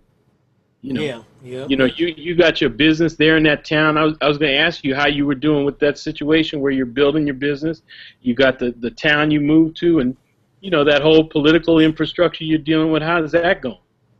I mean, it's going well. You know, I don't really think about it too much as far as, you know, I believe what you're talking about was the last time that, you know, I got on one of these chats. I talked about how there were some interviews in my town that I really respected, and, you know, we just have never crossed paths. You know, really, that's what I was talking about. The whole perseverance thing is, you know, those guys have been around for 25 years, and one of those engineers actually recently left. He decided to go back to college, and he moved out of town, and his brother is running the studio, and they got a new guy in their B room, and, you know, I definitely see those things, and, you know, I take them for what they are, which is the fact that, you know, he decided to do something different, and I decided to keep making records. And I would still love to sit down and talk to him, but I just try and think a lot less about those types of things now, and I've really, to be honest, I've been focused solely on Los Angeles. You know, I went out to AES, and I met with all of my clients that I work with out there, and, you know, I'm going to continue down that path to try and mix for as many people, you know, out there who are moving around, out and touring the country, because I think that that's really, I mean, I want my music to go far. The music that I work on, I don't make my own music. I just work on other people's music, but I want that music to be experienced by people. So, you know, finding people who are, you know, actively working really hard is, you know, very, very exciting to me, and it just so happens that they're not usually based in Nebraska. But the people who... Yeah, I mean, you're doing the right thing, because regionally you're in an area and you're going outside the area, so you're already doing some, like, advanced levels of marketing and basically just testing the theory of how good you are. Most people don't have those kind of guts, man. So, I mean, you ever realize a lot of people, they're good around the corner. Okay, they can talk mess around the corner, but how many people are going to go to Nebraska, okay, and set up shop just to shit talk? You can't do it. You can't do it unless you can back it up. So that's the thing you have to empower yourself with, is just that most people aren't going to do what you do the way you do it, and that's for all of us. That's for all of us. Absolutely. They're just not, man, because for whatever reason, they have taken a choice to say, well, nah, I'm going to do it. I'm going to do it this way. But most people aren't going to take that road, man. And that's where you find what I call your emotional gasoline. You know, them credits, the time you spend in sessions nobody knows about, that's just for you. That's for nobody else. It's for you to have confidence so you know that when you see an artist getting tired and they go, can I go home? Can you finish this? That when you go, yeah, why don't you go home and rest? I can finish this. You've got the ability to finish it. Yep. A lot of people don't know how to read the writing on the wall. They just wait for everybody to always, well, he said he wanted to go home and I was tired, so we just stopped working last night. You know, those little extra moments that you spend engaged when you see somebody falling off is the thing that hit records are made of. Right? It's the stuff nobody knows about. It's the stuff nobody thinks, but it was you thinking about it when there was total silence in the room, and the artist or the creative person, whoever it was for, said, you know what, I give up. I've done all I can do. I'll leave it up to you and what you know. Yeah. And that's the part where your extra drive kicks in, because that's where all your taste, your consideration, and that's where your experience and your credits come in. Your credits and your experience is so that you can be a shot caller when it counts. Sometimes when you call those shots, nobody's around. Doesn't mean it doesn't count, though. Like the tree falling in the wood, right? The tree falling in the wood, you know. Yeah, that's good, Dave. You know, the other thing, Rick, you were the first call in there. You know, that says a lot. You know, so you can control the situation, even if you're surrounded by haters when you get that first call. Because there's always going to be people. And this is the funny thing about how things work. When something major, big is supposed to happen, supposed to be very impactful, you know, every action has an equal and opposite reaction. You know, this is the yin and yang of the universe and everything. So there's always going to be something trying to undo all that good that's about to bubble up for you. You know. But the thing is that because it is equal, you can't change it. One cannot exist without the other. But you can shift it and control and guide it away from how it affects what you're doing. You know, so that's why I don't ever worry about some of these things. You know, like there were so many things that conspired against me to do what I do. You know, and like that's why I started out this hangout talking about my story of where I came from, and then especially when I went back, you know, and I know Dave's the same thing. I mean, we grew up in the heart of the hood around, you know, the most hopeless circumstances that anybody could imagine, you know, you know, and I don't want to, you know, I don't like the standard, you know, I used to sleep in a bus down by an abandoned bus by the creek or something story that a lot of people tell.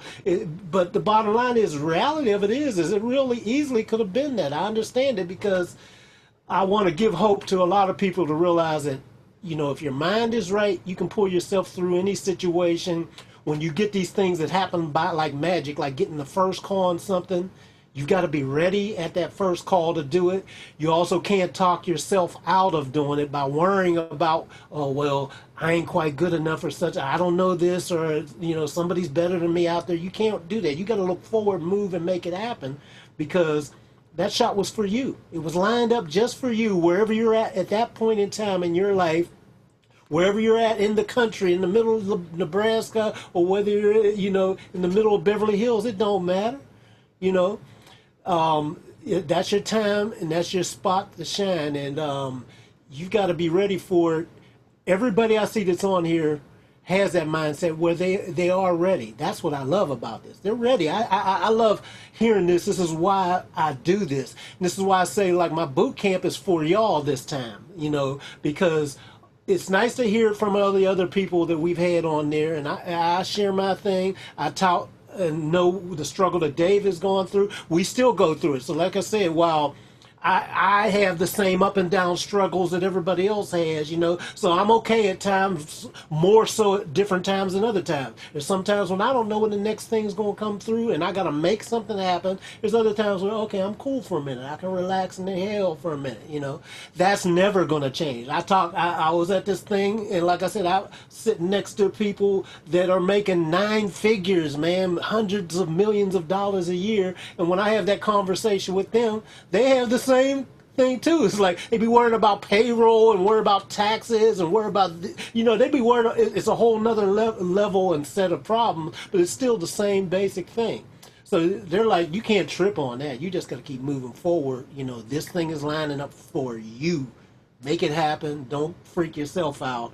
You ever kicked yourself off of a gig because your mind wasn't right? You got so insecure. I've done that before, where I've actually kicked myself off of a gig, because I thought I couldn't do it. So I kind of just, stepped out of it, or did it just kind of because a couple of times. It didn't happen often, but every now and then when I would look back and realize, if I just would have not tripped out about it, I probably could have got through this. I freaked Yeah. myself out. I've definitely done that, and I know what my crutch is. What it is I will definitely fill my time card up with a lot of things that are easier to get done that I know Yeah. than take on the big scary one. And like I see, that's the whole thing with LA. I moved to Nebraska because I was 20 years old and I was afraid to move to Los Angeles. And I just ended up, my whole concept was, try and become a medium fish in a small pond before you go and be a little fish in a huge pond, at least. And, now I think I've done that, but I've also, solidified myself to the fact that, I have, money and time invested in a lot of things out here, so I'm staying here. But I'm trying to jump ponds for sure, That's and, okay, though. Yeah. I mean, that's your path, man. There ain't nothing wrong with that at all, Yep. Yeah, most people, you got to remember, most people aren't even thinking that complex. And when I say most people, I mean most people in this business who, if we say this is what you do and this is all you do, let's have a meeting. Okay, already we've gone down to a meeting of only about 4 people, right? Yep. So from those 4 people, when you sit around and say, now, how are you going about it? How are you? Totally different. Everybody's going to have totally different answers, And we all go through highs and lows. Most people, when you see me at AES, I'm coming off of an extreme low, because I'm coming off of, and Khaliq knows this because we go through this all the time. I'm coming off of a period of time where I'm trying to love the business and be a sociable person, because we have so much to concentrate on when you're your own business that you tend to not. Other than calls like this, I don't have a lot of social interaction. My interaction is mainly business. And so what ends up happening is that the shows and things like that require me to be social. Not that I'm not a nice person. I'm a nice person, but it takes energy to do all that and to put that out there, because we spend a great deal of our concentrated energy sustaining our businesses, making them go, because this is all there is. I don't stop at 4 o'clock because I got to go check in over at Home Depot. This is it. From awake to asleep, that's it. When I get mad, I fire me.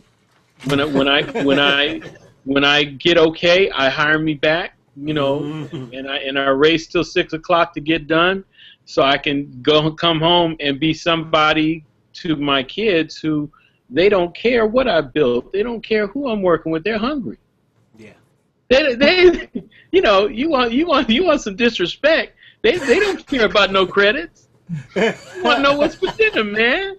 Yeah, right. What you making, Daddy? Yeah, right. Picking up something that you just brought up, Dave, and I think that it has to do with mindset. This is something that I've been trying to wrap my head around. For the past 4 years, I've definitely been a 100% in the studio type of cat. From 6 a.m. to about 2 o'clock in the morning, that's where I lived. And I'm trying to change that a little bit. As far as reworking my life, this is probably the biggest mindset thing that I'm taking on, which is what you just said, which is that you try and work really hard so you can leave and go home at 6, so you can have a life with your family where they don't care that you're an engineer. And I really picked up that from that interview with Andrew Sheps, where he said, my family doesn't care about what I did. The only thing they know is that I did 99 problems. And Yeah. with that whole point, though, the big thing on that I realize is the working really hard to be able to leave by 6. I feel like if I put myself under a time crunch and a restriction like that, I don't have those extra 14 hours where I pretty much just, dick around doing nothing, Yeah. because I'm imposing something like that on myself. And I can't say that I'm super good at getting out of the studio by 6 by any means yet, but I am trying to work my life towards something like that, Yeah, I use 6 as a moniker now because I have a 6-year-old, so I have this some amount of structure that I choose to impose on my life. But I can tell you honestly, with my first 2, who are now 27 and 25, I didn't impose that structure. I basically took them with me. You know, I stopped, took a break, picked them up from school, took them with me, and Khaliq can attest to this. You know, they'll sleep underneath consoles, they'll do their homework in the lounge, and they were there as I actively built my career. I can't say it was the best way to raise a family, but the bottom line is I needed them that was our situation. And for me, they need to see what I do. They need to understand what I'm doing. But what you're going through is also a product of just your age and what's going on. When you're younger, you feel invincible in a lot of areas. You feel like work will get you to the next point. And you understand the reward system that's involved in massive amounts of work. That's the addictive almost to some of our personality. So we will in essence, everybody here is shaking their head. In essence, what we will do sometimes is cut a deal with ourselves and say, you know, if I work myself ragged for the next 3 weeks, I can do this, and I'm going to be at a tactical advantage financially. And I can tell you what goes on, man. It's like you got the angel and the devil, right? And the little angel saying, well, you know, you need to rest. And like, no, I don't need to rest. I'll rest when I'm dead. There's work right now. I'm going to go get that money. And so it's a little play that goes on, a little Greek tragedy that goes on in your mind, and you let it unfold. What happens is pretty soon your time links together, and you go from client to client to situation. Pretty soon, 4 months, 6 months, a year's gone by, and you haven't taken a vacation. You haven't stopped. You haven't stopped to just say, I'm going to do nothing today. Okay? I literally had to have Khaliq and some other people pull me out of the studio and take me for a walk in the park. Right? Because I had worked nonstop for damn near a year and a half from the minute I touched down in Minnesota. I had not focused on anything other than that. I had put myopic glaze in my focus so that nothing going on the planet Earth could disturb me from hitting my goal, which was to get everything done that I needed to do. There's a drawback in it, and now that you're young and you're hearing it from some of us who are older, it's just moderation. You just have to learn how to push away. Don't use 6 o'clock as your marker. That's just a number I throw out because of my structure. I just say, and we all know this, about 6 or 7 hours is all you could sonically do anyway before you do your ears damage, before you wear out your unconscious self to where you're not making good decisions. You're just flying by memory, you know, and so you have to kind of figure out a work day. And now that you're younger, figure out a work day that includes 30 to 40 minutes of walking. Walk, do whatever, burn your hyper ass energy off. And get you some physical stuff done. And then that way, at least you've included that physical thing so you don't end up with the other diseases that we have as engineers, which is that midsection that grows from sitting on our ass, right? And then also learn how to deal with your people problems and your studio problems. You're a studio owner, so you have fiscal problems that involve the cost of doing business, equipment repair, maintenance, ongoing business costs, and then you have people situations, be it family, girlfriend. You got a girlfriend? I do. You do? Okay, I'm not going to say anything more other than unmet need, okay? You got unmet need waiting for you when you get home. When you leave, you got unmet need waiting when you arrive at the studio. You got more problems than me. And you're half my age. So you better get your shit together right now. But bottom line is, you understand what I'm saying? That working is not going to solve some of these. Working yourself into this frenzy just to say, I'll work them all. You know, here lies Rick. He never took a break. You know, if that's all they can say about you, man, we got to get you to contribute more to this planet while you're here, man. I mean, that's what it is, you know. Now that's great, wise counsel. Let me just say one thing on that too, because like Dave, you know, and there's a balance. It's just about learning to strike the balance, because like when Dave was working, for example, at Paisley Park, and Dave is one of those ones, I say your mindset is about getting it done. He's grinding to do an excellent job on this, you know, because this is potentially one of the big, well, it was at that particular time, is the biggest thing. So the mindset is okay, I got to get into action, and I got to get this failure is not an option. But the thing that I had to pull him together, this is why we've been great for each other over the course of the years. I pulled him together and said, hey, man, you realize you're walking down the hall going, every few minutes and everything. And he didn't recognize. He was so inundated. It's like, just chill, man, and enjoy the ride. Take a break. Smell the roses. Have some balance. He didn't realize it. He's just walking down. And I'm like, I would hear him way down the road, way down the hall, and everything. But once he realized it, no, then he relaxed a little bit and say, well, I can enjoy this. I'm gonna do my job. That's going to get done, because failure is not an option. But you got to get the balance and say, if I need to, like for example, the self-imposed thing. You need to take off at 6 o'clock, 8 o'clock, or whatever to have some kind of quality of life. If you got your girl, and if I keep doing this like this and not paying attention to her, then it comes a point I won't have no girl. So you got to make these balanced decisions in there. I'd be a lot further along, and I've done okay in my career, but I'll probably be a lot further along because Dave will tell you. Khaliq was the guy that call Khaliq. He probably knows. I was the guy that always getting called and could work as much as I wanted, but I made a conscious decision when I had my daughter at the time. It's like I can't miss her growing up, so I got to turn down some stuff. I got to at certain times I've got to be done at the studio and I'm out of here. We got a birthday party and I can't miss that. Mean, it's worth it. I've seen Dave do this, make the same sacrifices as too, because it's like, you don't want to miss that. You can never get that back. Yeah. And especially for you, man, you're young, you're young, your girl's young, y'all still like looking at each other, with the light on. So, man, you better go have some fun. Balance it out. You better have some fun. I guess really why I brought that up is because there's that Steve Jobs quote that I really tried to take into consideration, which is that in your first 30 years you make your habits, and in your last 30 years your habits make you. And I'm really trying to set up some good habits, and I know that I haven't had good habits, especially regarding the recording studio for years. Well, it's basically a breeding ground of bad habits.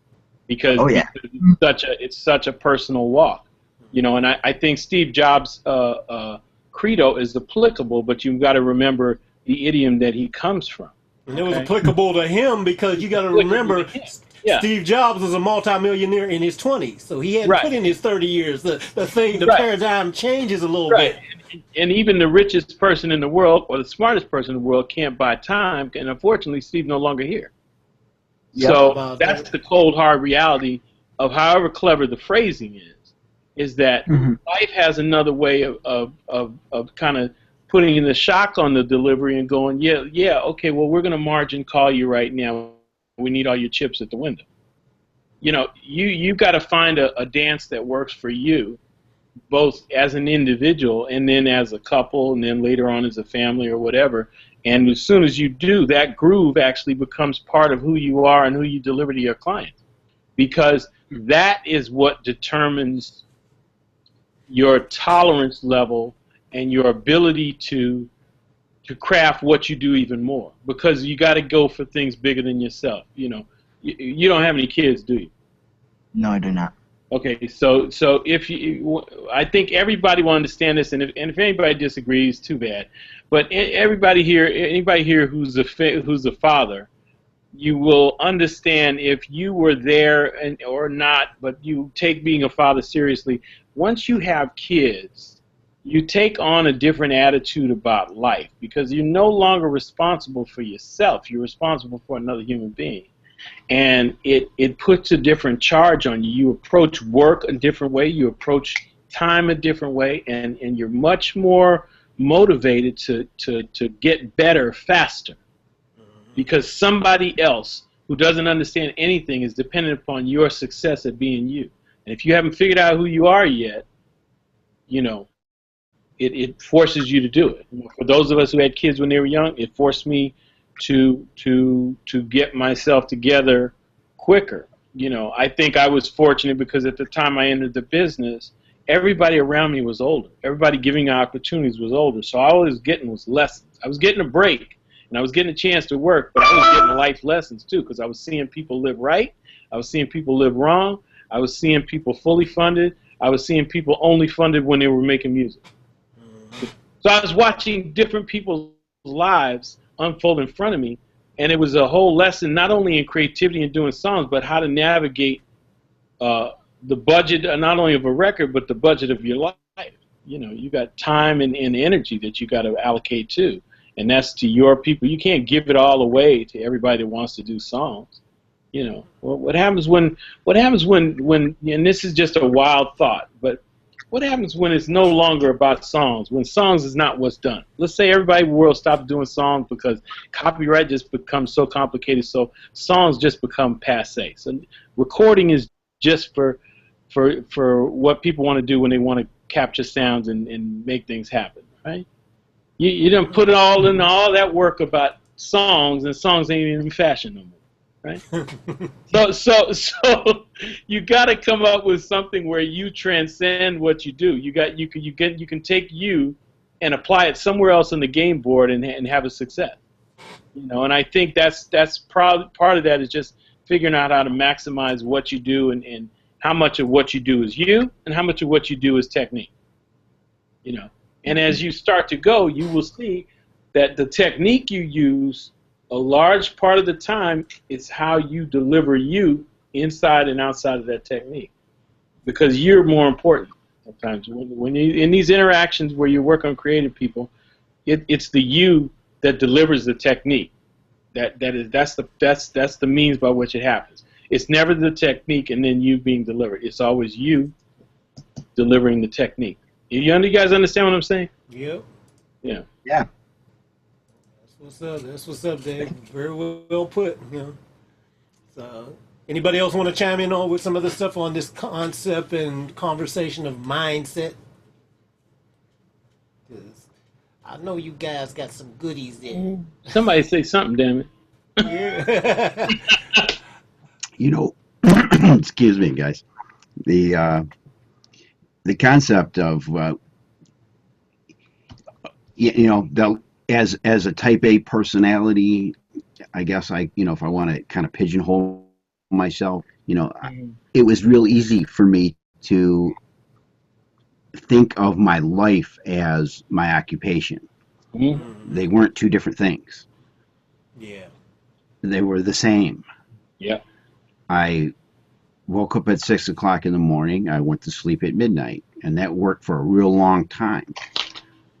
I kept having kids off because I was so freaking selfish that I knew that I didn't want to give up, me first.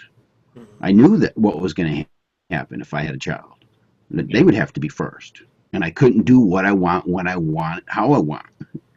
And thank God I was gifted with enough sense to know that, prior to having a child.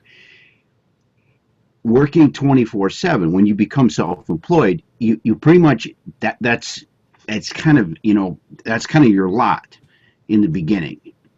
It doesn't have to stay that way. My old man gave me this speech. Your first 30 years, let's say your life is three thirds. You're going to work 30 years, you're going to retire for 30 years. Well, don't fuck up and screw around and play and then have to work your last third. Get it over with real fast. So in my mind, that meant work 24/7, constantly work. That's all I did. I had no friends. I mean, the only people I socialized with, my employees. That was it. And I got married, and that didn't last very long because the needs weren't met. Right. The needs at my business were more important than the needs at my home, because I never separated the two, ever. I always seen myself as my job, as my business. And it took me a long time for it. It took getting beat down. If I still had my legs under me and I was still as strong as my brain thinks I am, I would most likely still be doing the same thing. working 24/7 Yeah. because that was my habit. That Yep. was the thing. It was like the addiction. That was it. That was my identity. Yep.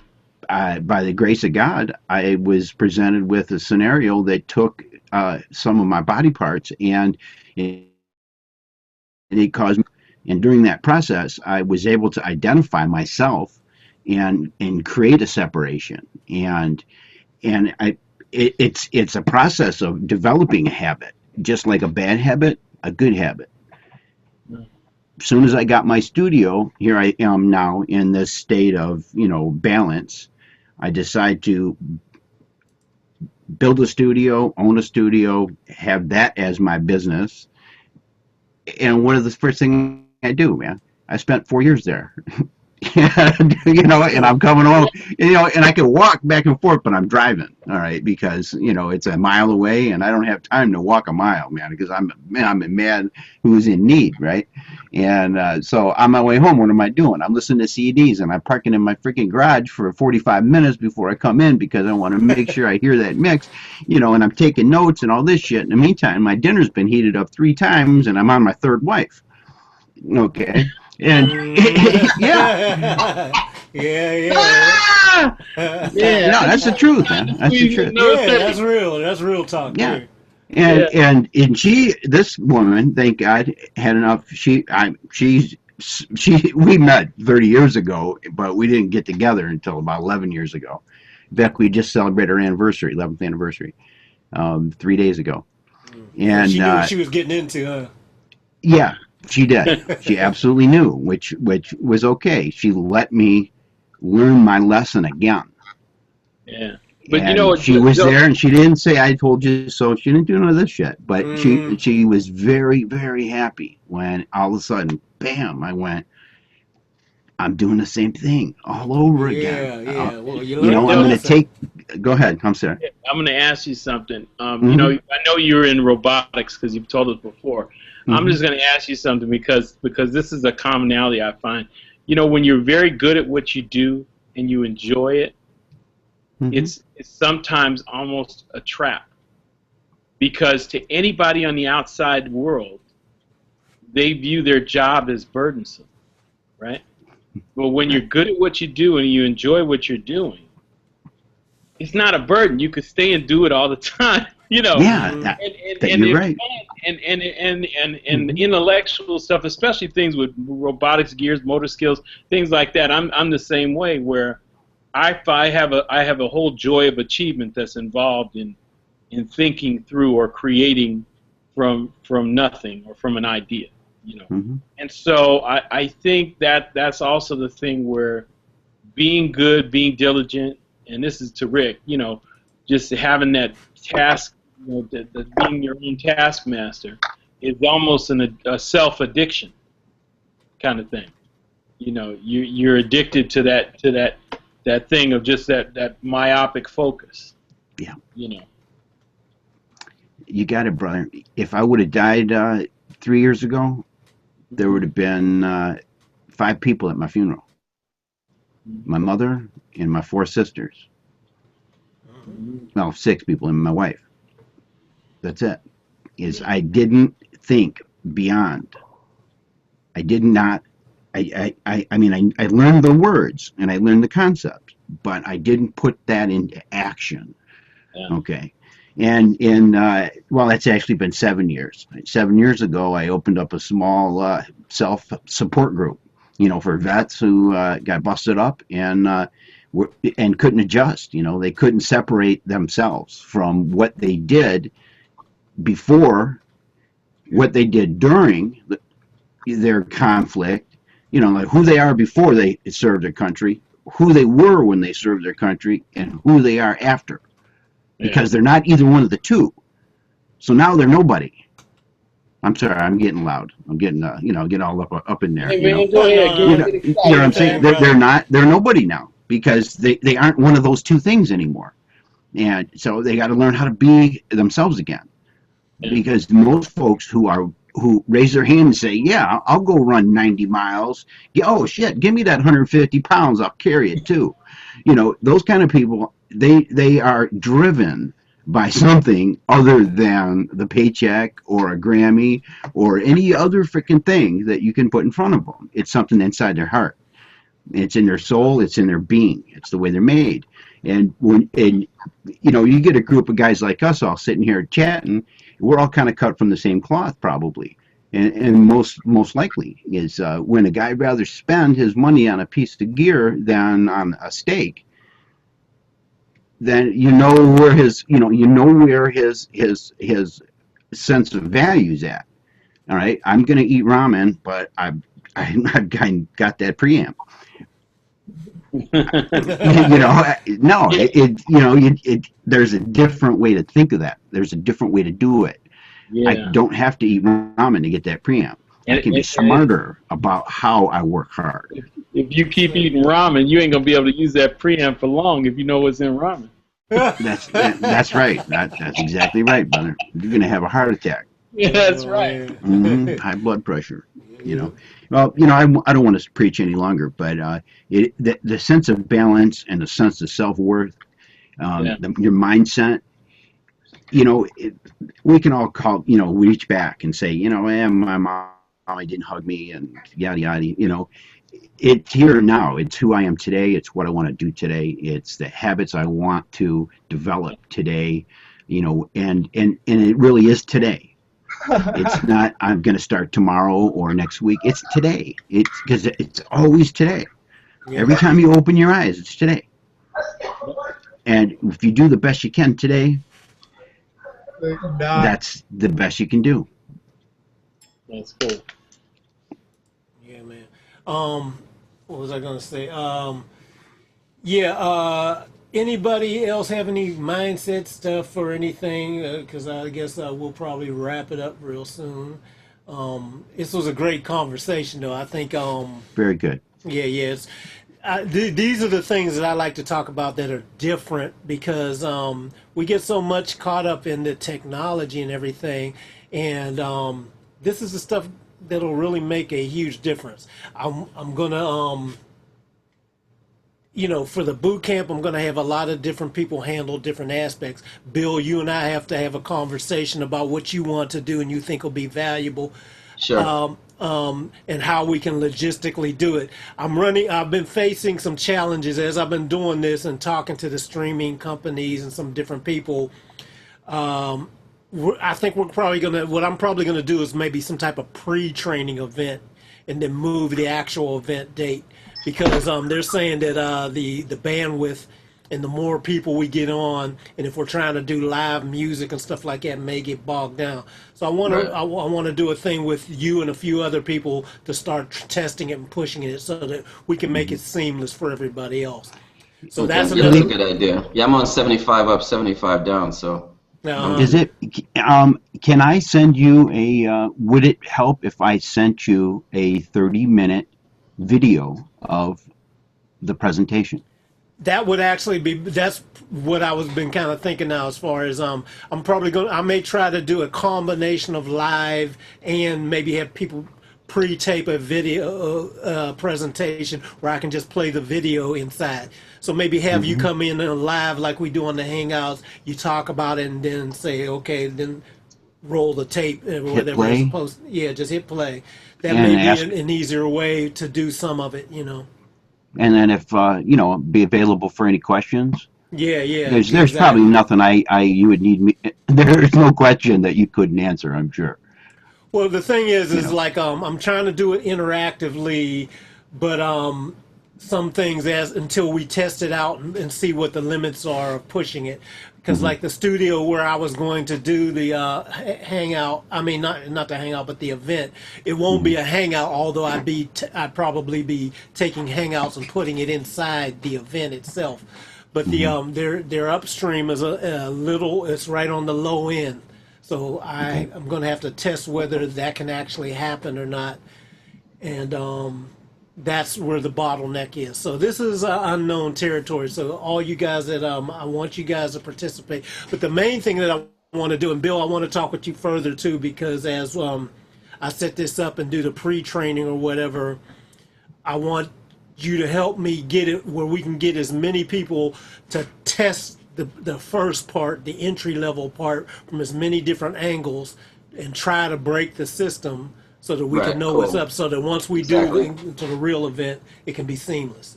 Yeah, stress testing. Good idea. Yeah, Yeah, absolutely. If there's anything I can do, definitely. Well, I'm definitely just gonna be tell going. me. Tell me It's what it coming is. together, Yeah. yeah. But that what you just said too for your part, and I Hmm. think you probably be more comfortable with that anyway. Just do a video presentation that we can play, and then we'll have you come in and talk about the different parts of it, and Hmm. that way, and then take some questions on it, or I'll ask you some questions on this, that, and the other for the good of everybody else.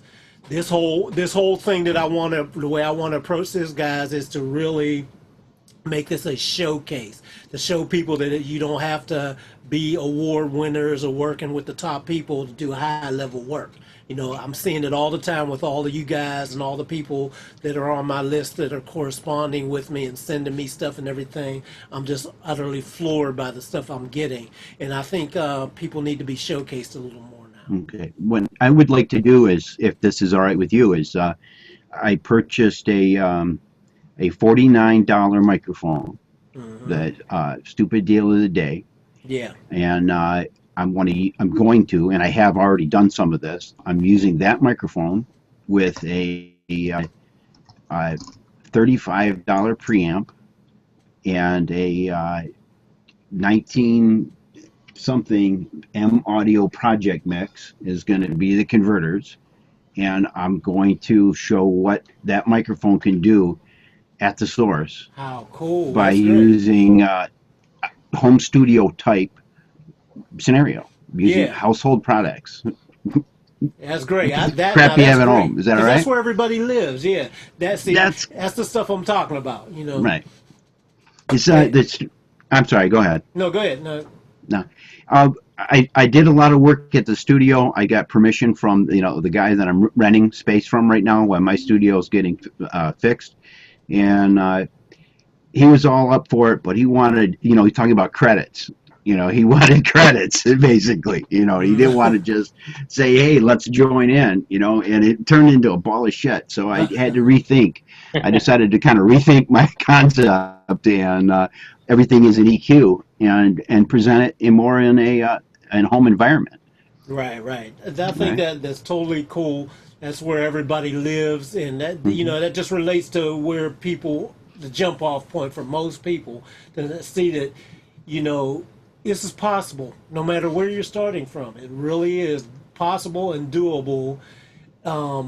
And yeah, that's gonna be great, man. I'll be excited to really see that, and Okay. maybe we'll, as we check it out, we'll do some little twists on it as well to even Okay. ramp it up. Excellent. Yeah, I'll cool, send you cool, some video clips. cool, guys. Well, is everybody else pretty cool on this? Yeah, I just what's his name? John just hit me from Texas.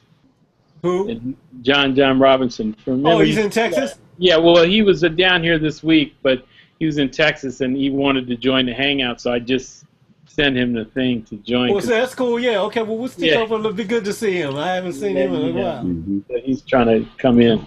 Oh, Yeah, Yeah, okay. I wanted to mention another thing about mindset, Khaliq, which is that a lot of people, they haven't really decided why they're involved in this. You Yeah. know, I got involved in music for self-improvement. I hadn't learned anything new that I really liked in a long time. I said, hey, I found out I was watching a movie. I looked at this movie. I was like, at the end of it, I was like, I could do everything in this movie, everything, Mm-hmm. other than Hmm. make the music that's in it. Yeah. You know what I'm saying? I can take the music and put it where it's supposed to go, and I can put the movie together, but I can't, I have no idea. What do I do with a bass? What do I do with a guitar? What do I do with drum? I have no idea. So that's what I decided I wanted to learn. So one of the issues when you have a community of people that have all these different perspectives of why they're involved, and some of them don't even know why they're involved, is that some people are only involved because this is the only way they can see that they won't be working at Target for the rest of their lives. Yeah. That is not the right way Yeah. to keep your Right. motivation up. You know what I'm Hmm. saying? It's like you either have to really want to make music, You have to want to make something that, regardless of whether you get paid for it or not, you have an expression that you want to put out there, like a message in a bottle. Or you have to say, all right, this is what I'm going to do as a business plan. This is how I'm going to get clients. This is how I'm going to grow my business. This is how I'm going to retire, et cetera, et cetera. You have to think about these things, and a lot of people don't. Yeah. Yeah, that's You know. very, I think you're 100% right, Bill. Yeah, some people, I think, they like music, they like some aspect of the performing arts, and they think, oh heck, I can do that. Let's do this, and they take it to a certain point, and God bless them. Yeah. But they don't ask that question that Khaliq has said a lot of times. What's your why? What's your why? What do you do? Why are you doing what you're doing? Who are you inside? What is it in you that makes you, want to tick the way you're ticking? And, I don't know if it was an error, and the error that I grew up in, or that I should say maybe my father was from, or my mom, but, they treated me great. I had absolutely no complaints. They didn't ask me questions like that. They gave me, direction and said, do a good job. And, my old man was the kind of guy who, when I brought home 5 A's and a B, he didn't say jack about the A's. He asked me why, what was up with that B, and I took offense to that. I didn't have a clue that he was asking me, how can I help you? I took that as, he was putting me down, Oh, yeah. and it took That's a good until I got point. a little older to realize, where he was coming from, because he didn't know how to express. He didn't know how to express what his why was, why he was coming from, where he was coming from. And so consequently, there was a lot of things that I did that I really never asked myself those important questions. Why do I want to be a freaking rock star?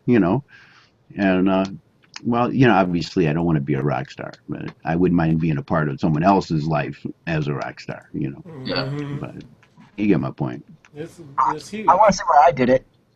I did it because I was in a band and I went on tour and I like taking showers.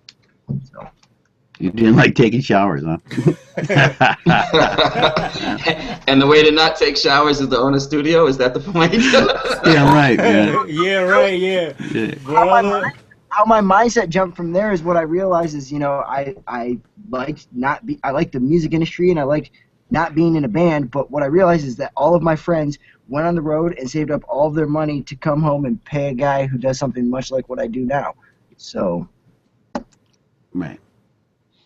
Yeah, that's an important point, and that's I was hanging out with a bunch. I was hanging out with a bunch of not to be named mixers, and several of them I knew, and one of them I didn't. And one of them asked me if I was a mixer also, and I wanted to start telling him how I got involved, and I was like, well, I'm a video editor, and I didn't get past there. Everybody said, oh, stay there, stay there. They said what? Everybody said, stay there, stay there. Like when I was just starting to try to tell them the story, they're like, because video editing, there isn't any. The way I explain it is, you have never seen 99% of a television show. Yeah. Never. Right. I can't fail. I can't. As soon as I fail, I have no career left.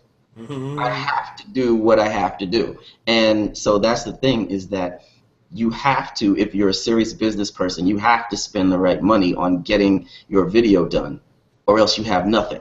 Right. And you have a deadline coming up, or whatever the case may be. So there is no, I'm talking to people and talking about, oh, well, 15 years ago, 10 years ago, I would get $2,000 for a project, and now I get $200 for the same project that I'm spending the same amount of time working on. The quality of life is going down, not up. There is no cost of living increase or anything like that as far as music. Yeah. Right? So that's one of the things, is that feeds into the mindset that some people have with this whole thing of, okay, I've got to keep for myself and not let other people know about X, Y, and Z and every man for himself kind of thing. Yeah. That's a scarcity mentality.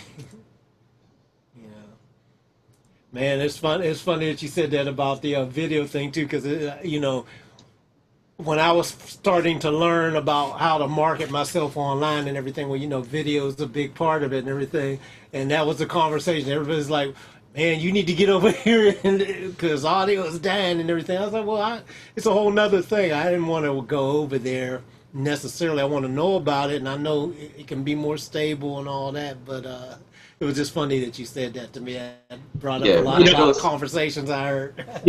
People are always quick to say that audio's dying, and I think what's dying is their way of thinking in one dimension.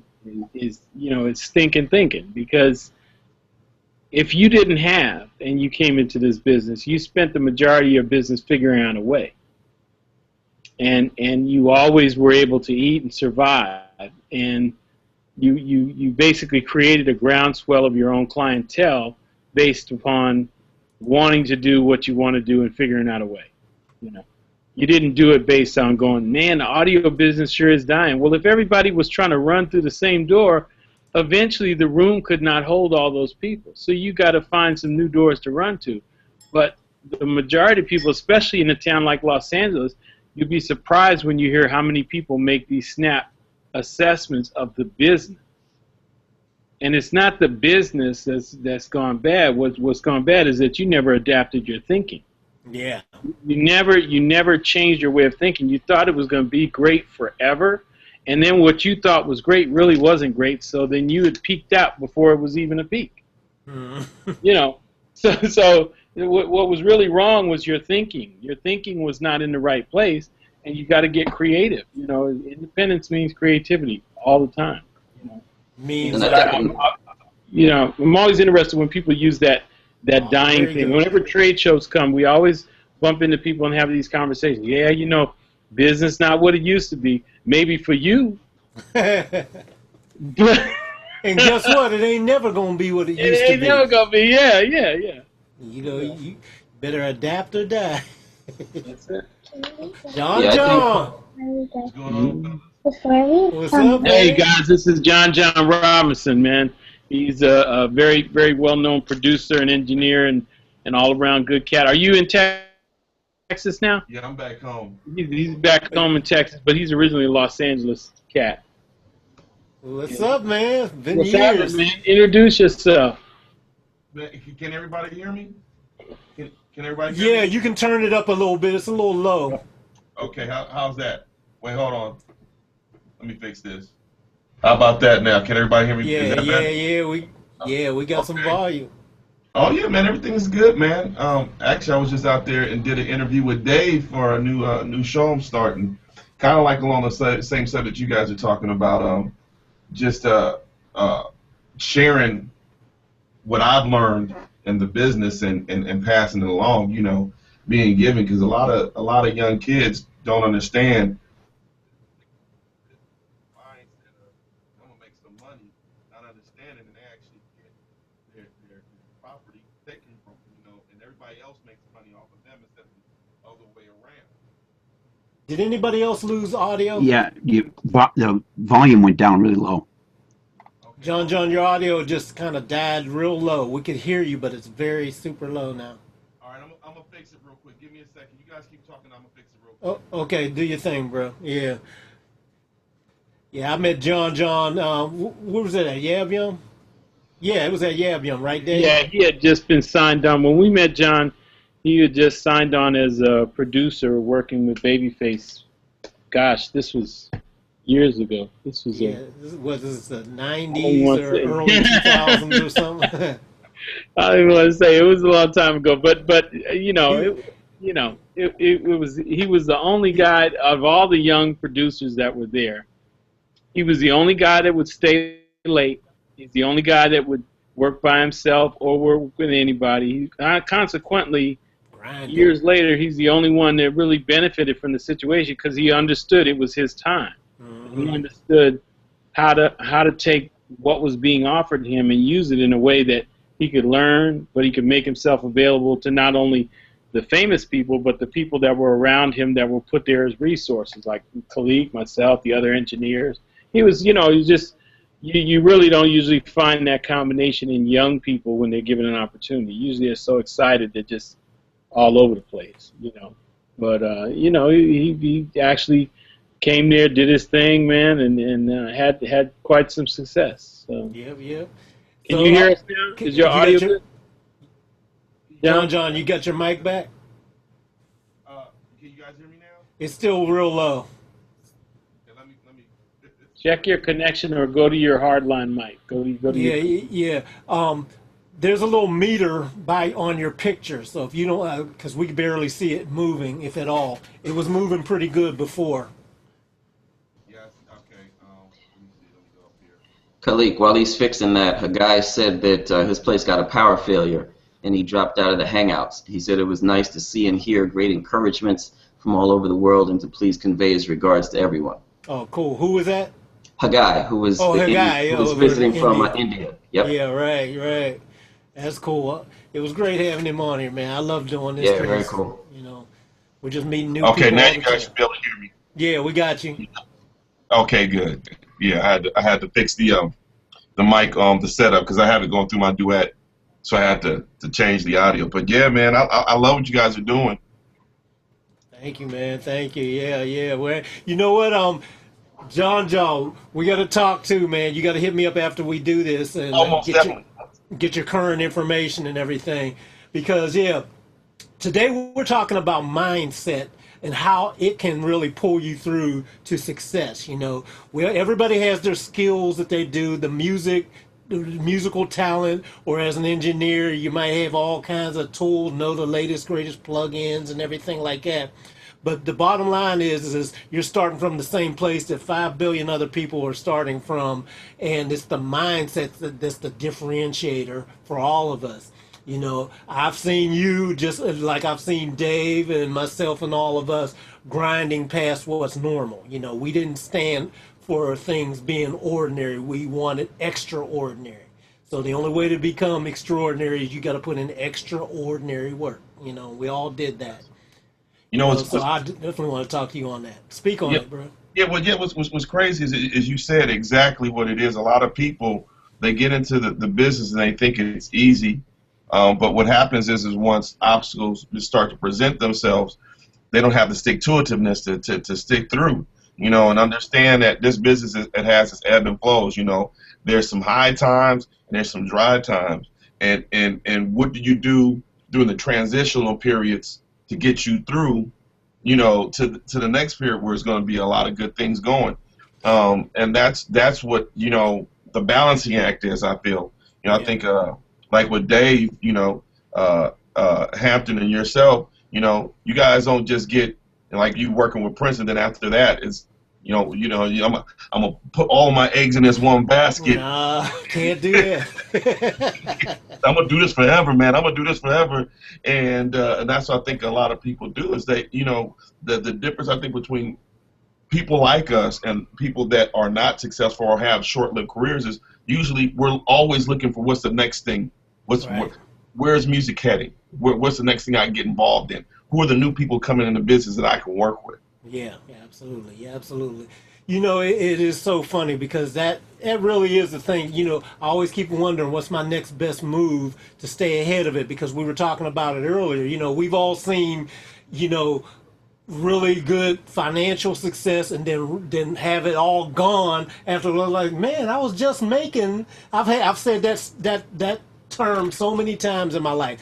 Wow, I was just making X amount of dollars, whatever, you know, or I was just doing this, and then next thing you know it's down, and then it's down for a while, and then it comes back. Okay, I'm back again. You know, and then this is a never-ending, constant roller coaster of all of the stuff. You know, I mean, right now, if you get stuck in where you're at right now and not looking forward to what's my next best move to keep it going, because there are going to be lean times, there's going to be that roller coaster time. So it might be sweet as all get out, that don't last, and I swear that's the biggest lesson that people need to know. And you have to be prepared in your mind to not trip. First of all, get over yourself, because no matter how great you are doing now and you think that you are the be all and end all of it, not the case. Reality check is going to slap you upside your head big time. You know, Yep. It slapped us all, I'm sure, and I ain't afraid to admit it, because when you're in there and when you're the man at the moment and everything, it's natural human nature to think it's going to last forever. I have arrived, I've done it, I'm going to be straight.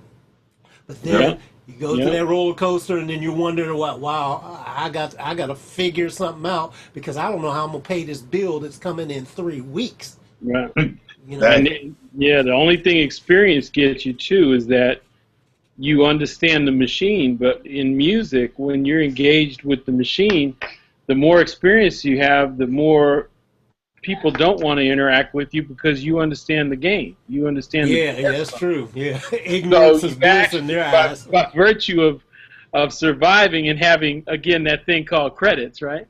You actually come in with a marker that says he ain't going to go for the regular story. You better think of something real good, or you better just be truthful. But they just moving Most on. of It's the too time, much work. yeah. They just move on. So credits. That's like I say. Credits work both ways. They work in some areas where they can lead the way and they're very impressive and get you in a room. They also work where they can cut your throat because people don't want to deal with experience, because with experience becomes the business that has to follow that respects experience, right? And sometimes people don't want to live up to the business part of the business. So, but they want all the money for themselves. You know yeah. what I'm saying? They I don't was just going to say, Dave, is that a diplomatic way of saying they don't want to pay for It is. experience? I'll just leave a room for John, because he and I were talking about that this week. Okay, I'm There's all sorry. kinds of things we've seen in our lives unfold in business, So I had a similar situation happen to me, Dave, because somebody contacted me from like Italy, and they were like, "Oh, we want somebody from America to mix our indie song." I said, "Okay." So I put them on to somebody that I happen to know mixes indie songs, but he's also been mixing for 20 years and has a big catalog and blah blah blah. That's exactly what they got back to me with. They said, "Oh, well, he looks expensive." Looks expensive. Wow. Yeah, he looks expensive. he looked expensive. They looked at his discography and said, "Oh, he looks expensive." I said, "Okay." So then I put him on to some people in Philadelphia, and they weren't intimidated to talk to them. So they may have gone ahead and done that business with them. They didn't even contact the first person I put them on to, because there's so yeah. Yeah. You don't realize you get what you pay for. Yeah. So It's so true, man. For real. And plus, the other thing is do you really want, people have this thing is I want to become the next Target in the industry or something like that, Walmart and all that, be the low price leader. And do you really want to be known as that? Because somebody's always going to be able to outprice you and come lower. The thing that I realized after a while, and many times it probably has hurt me, but other times it's helped me in the long run, is that you've got to have an area where you're not going to go below.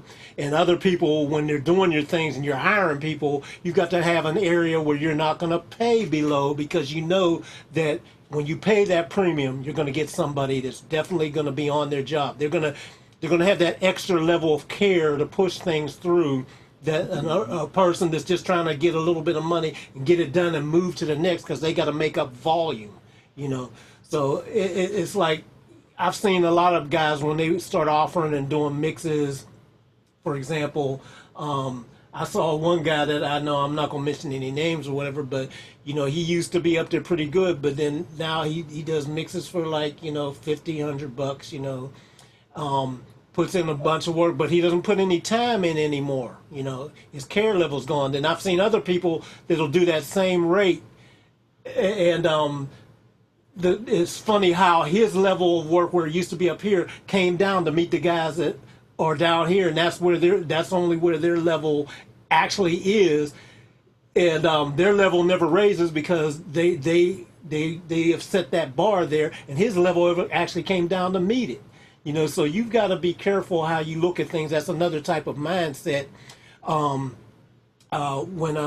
I remember I got some great advice from Jermaine Jackson when I first started, and I got he gave me my very first production deal. You know, when he had a record label called Work Records back in the day, and he liked a song that I did, and so he gave me a production deal and everything. And then he asked me how much, he started asking me for the figures, facts and figures of what it was, and I'm brand new, it's first thing, so I hadn't done any of that, could figure that right away. My little mindset started kicking in, thinking that, I ain't nobody, I ain't worth nothing and such. So I said this ridiculously low amount, and I appreciate to this day him for this, because I never forgot it. He pulled me aside and said, Khaliq, first of all, let me tell you this. Never let another man set your worth.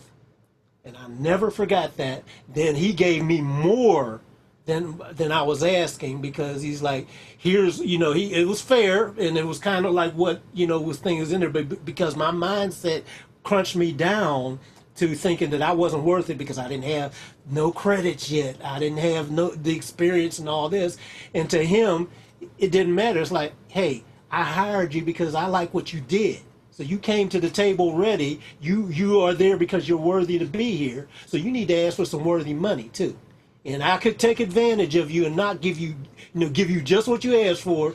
He said, but that ain't right. Never let another man set your worth. Remember that. And I did from that moment. My pops told me, he said, know your value and then know the value of others around you. Right. That's just as important too. Yeah, and it's because what happens is people, when you're doing it for money, like as Bill said earlier, knowing why you're doing what you're doing, when you're doing it just for the money, what happens is that's when you start lowering the bar and you start lowering your worth, and then nobody's ever going to go back to yeah, right. Once you're there, you can't go back. Yeah. Yeah, it's like, so you charging somebody, $300 for a mix, and then you try to raise your prices. Like, you just had me 300. Oh yeah, my market rate value went up. Really? Yeah. Yeah. And people can always tell that as BS. It doesn't matter how starving I am or whatever. There's a certain level I'm never going to go below. Certain gigs I'm never going to take, no matter how much badly I need money. If it's going to feel bad for my spirit, there's certain things that you've got to have that threshold that you won't go below. You've got to set it. That's what Bill was saying earlier. You've got to know why you're in there, and having the right reason for the things that you do on all levels and all areas is very important. That's as much as important as learning any of this technical stuff. Dave was another one. Dave is a master at it.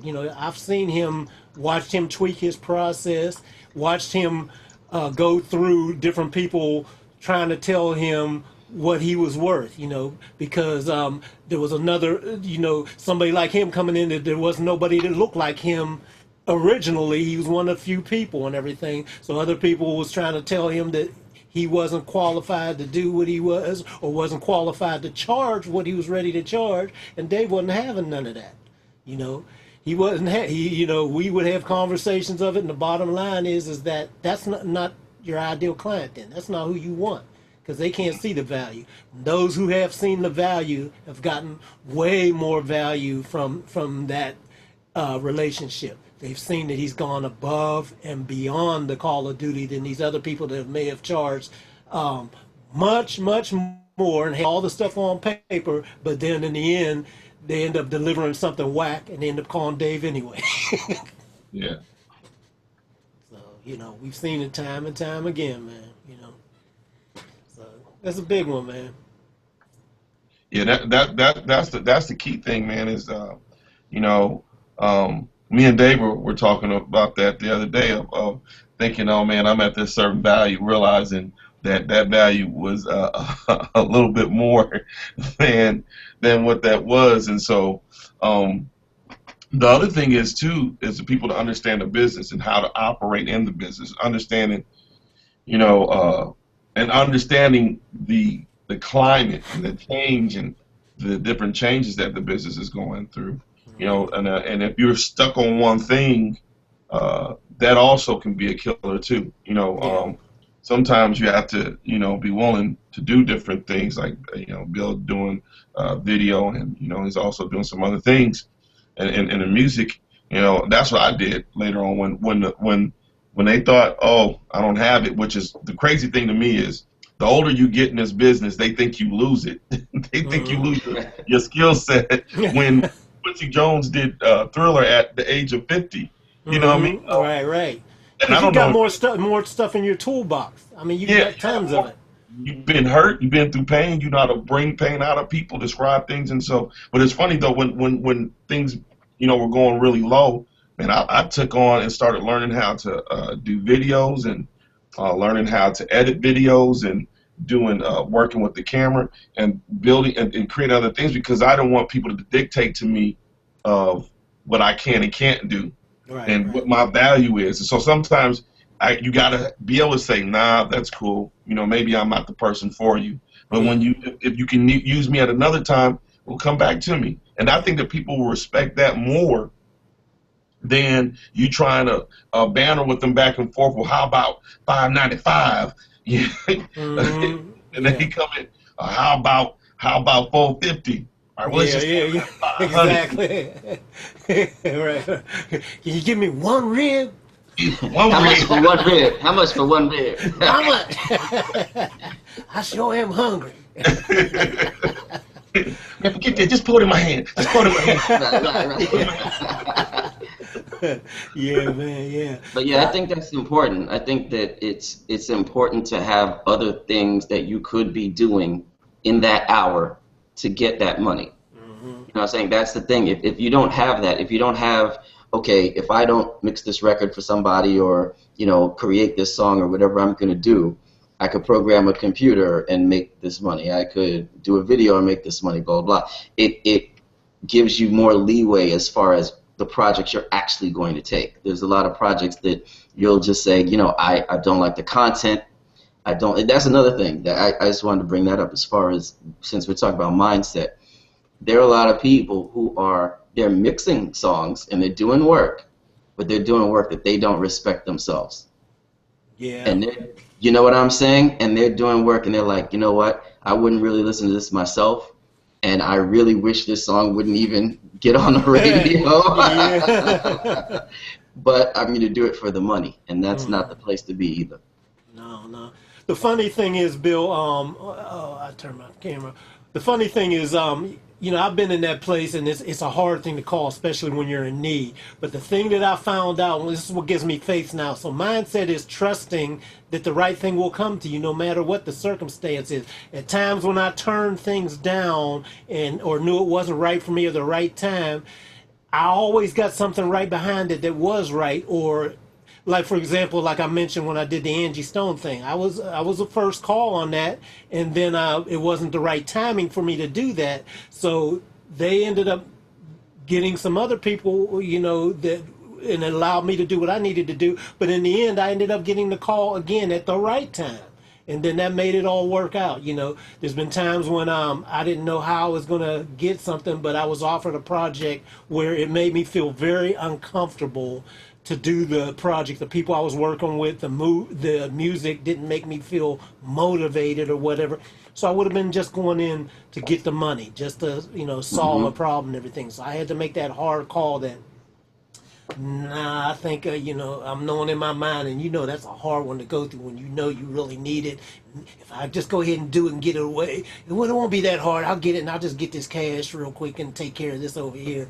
But I'm like, I knew my heart wasn't going to be in it. Every time I think something like that's going to be easy, it's never easy as you think it is. Something always comes in, and I was like, nah, you know what?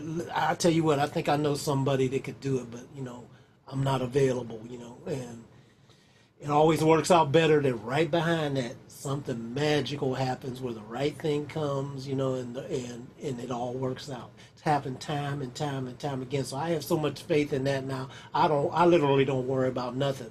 My fiance can't believe that sometimes, that I'm so blasé on that thought. She's like, you really aren't worried. You don't get worried and everything. I said, well, I think about it. I consider everything. But no, I'm not really worried.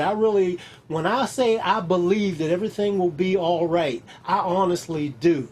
That's what we were talking about to, who was it that said it earlier? Jason, I think when he was saying his thing was, he said like, well, I'm not one of those motivational type of guys and all that, but I believe in what it says in the Bible. And I said, well, it's really all the same thing because that's set in the Bible too. You know, it's about asking and having belief and faith and everything. The things will happen for you. They will come through. Now, not without effort, not through, when I say it happens like magic, well, it's not like you can just sit back and poof, stuff will happen. You've got to move towards it, and then it'll move towards you. That's what I believe. Yeah, And even more conversely, some things you got to move away from. And when you move away from, you'll repel the wrong things, but you'll be more together on the side of the stuff that's right for you. I just really, honestly, at the core of my heart, believe that. yeah. I think up to that when you speak on scripture, you know, the Bible says like your gift will make room for you. Yeah. So, but that is if you're working your gift. It's not like, you know, I got this gift and I'm not gonna work it, because then it also says faith without works is dead. So Absolutely. Yeah, there you go. Yeah.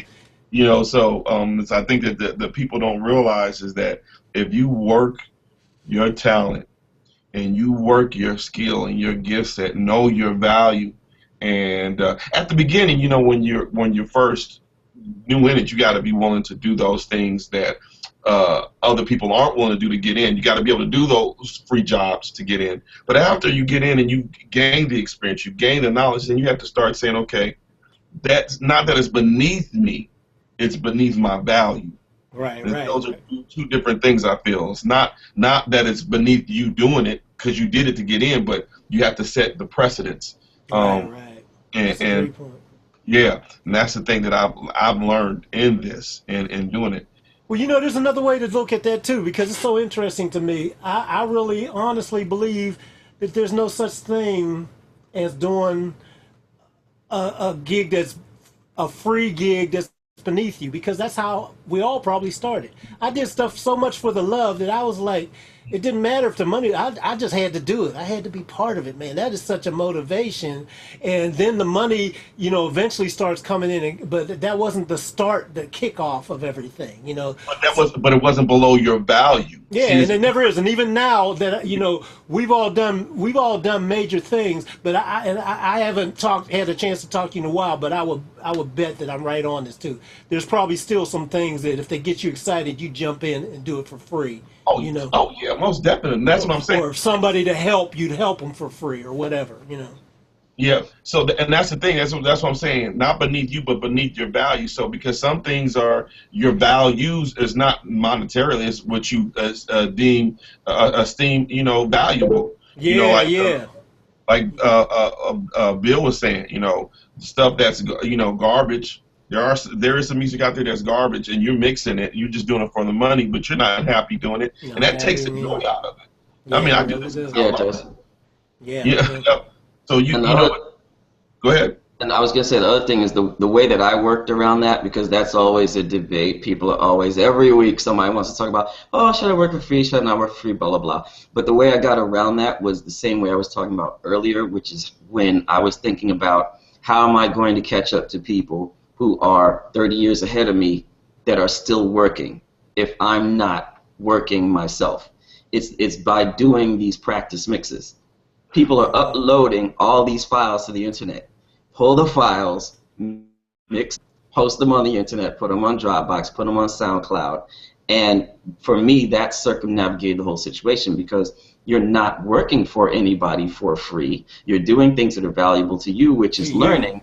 Yeah, and when I put these mixes up, the ones that are better than things that other people have gotten people to private message me and say, hey, how much for you to mix my songs? Yeah. Exactly. See? So it's like you're not going out there saying, ooh, I do stuff for free, but what you do for free, which is your practice, becomes your resume and your demo reel, and you're putting it out there, and people will hear it. And if it's better than what they already did themselves or what they paid to get done for themselves, they will reach out to you. Yeah, absolutely. And see, and that's the other thing is that, see, free versus being paid, well, there's different types of currency that handle that. And so the currency of free for me is it depends on the motivation. And if your motivation is of the heart, you know, where it's something that excites you, or you're doing it to better yourself, like you were saying, Bill, is your motivation. You just want to get there. You want to put the time in. There's going to be something special in that that makes it work and come together. That eventually, that's the type of currency that you can't really put a monetary value on, because that's when you start getting the calls from other people out of the clear blue sky. That's when you get that magic gigs that comes out as well, somebody sent me a link of something that you did. I mean, it can be so random and out there, but then next thing you know, you're working with a multi-million dollar client, or the next big somebody coming around, and you can't force that issue, and you can't plan it. Those things come from the type of currency you started with for that free model there of, I'm just trying to better myself. I'm trying to feel good about what it is I'm doing. And if I don't feel good about somebody offering me some money for this thing, but I feel good about downloading something for free just to get my skills up and everything, that's the better investment. That's the more valuable currency to me. So yeah, I mean, it's all there, guys. But yeah, John, we're going to get into this conversation too later on, because I want to have you on and talk to you, like I said, because I kind of know a little bit about how the different journeys you've gone and everything, and meeting you decades ago. Mhm. I think that's very inspiring and powerful for somebody coming up. You know, this is why I go back through my thing and tell people too. It's like you can start from anywhere. It doesn't matter where you're starting from. You know, and you did some things and you put yourself in situations, and it'll be so helpful for people to realize, because a lot of people are out here also. We've got a couple of people. We've got some of the people, and Bill will probably laugh, because, you know, we'll see some people that might be on the board, and everybody's got all this self-proclaimed stuff, and from that self-proclaiming, they also want to put other people down with that. And we got other people that are just doing the natural progression that comes from the love in your heart to do it. But they may get discouraged, because that, you know, that natural progression of doing it from your heart, trying to get better, trying to find all the resources, knowing that I've got something, I know I've got something, but it's not evident to everybody else out there yet. I haven't gotten any tangible proof yet. Those are the people that I love to talk to, because it's never evident and tangible until you just keep going. You got to keep going. And I know you did that. And that you got in many doors just from starting at that place. It's inspiring. I think a lot of it has to do, because a lot of people don't know this about me, man. But when I first got my first deal with Face, there were several people that wanted to work with me. You know, Damon Hall from Guy, Mm-hmm. and you remember Ron Gilliard? Yeah, yeah. Yes, Ron Gilliard was managing me at that time, and this is before Ron Gilliard was Ron Gilliard. You know, Yeah. and so I had to deal with Babyface on the table. That kind of fell off the table. So I always tell people in that when you pursuing it, your dreams, there's always a death to your dreams at some point. Yeah. You know, it's just inevitable, and you have to work past. You got to resurrect them dreams. You know what I mean? Mm-hmm. And bring them back to life. So I remember once Kenny took me off the deal off the table, which anybody who knows, that's one of his tactics sometimes, in business tactics. It's not a bad. That's just a business tactic, because I remember being in the studio, not the studio, but the office with him and Steve, his attorney. I forget his name. Steve. I know who you're talking about. Oh gosh, I know his name, but it's Steven. Last name I escapes me. They said You used to have an office in Santa Monica, right?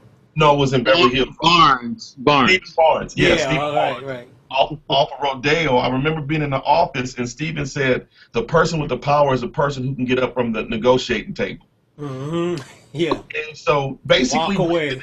yeah, he basically then he told me how the deal was going to go. We're going to walk away. We're going to see how bad you want it. Right. And but what they didn't know is that I at the time really didn't care about the money. I cared more about the influence. I had LaRonda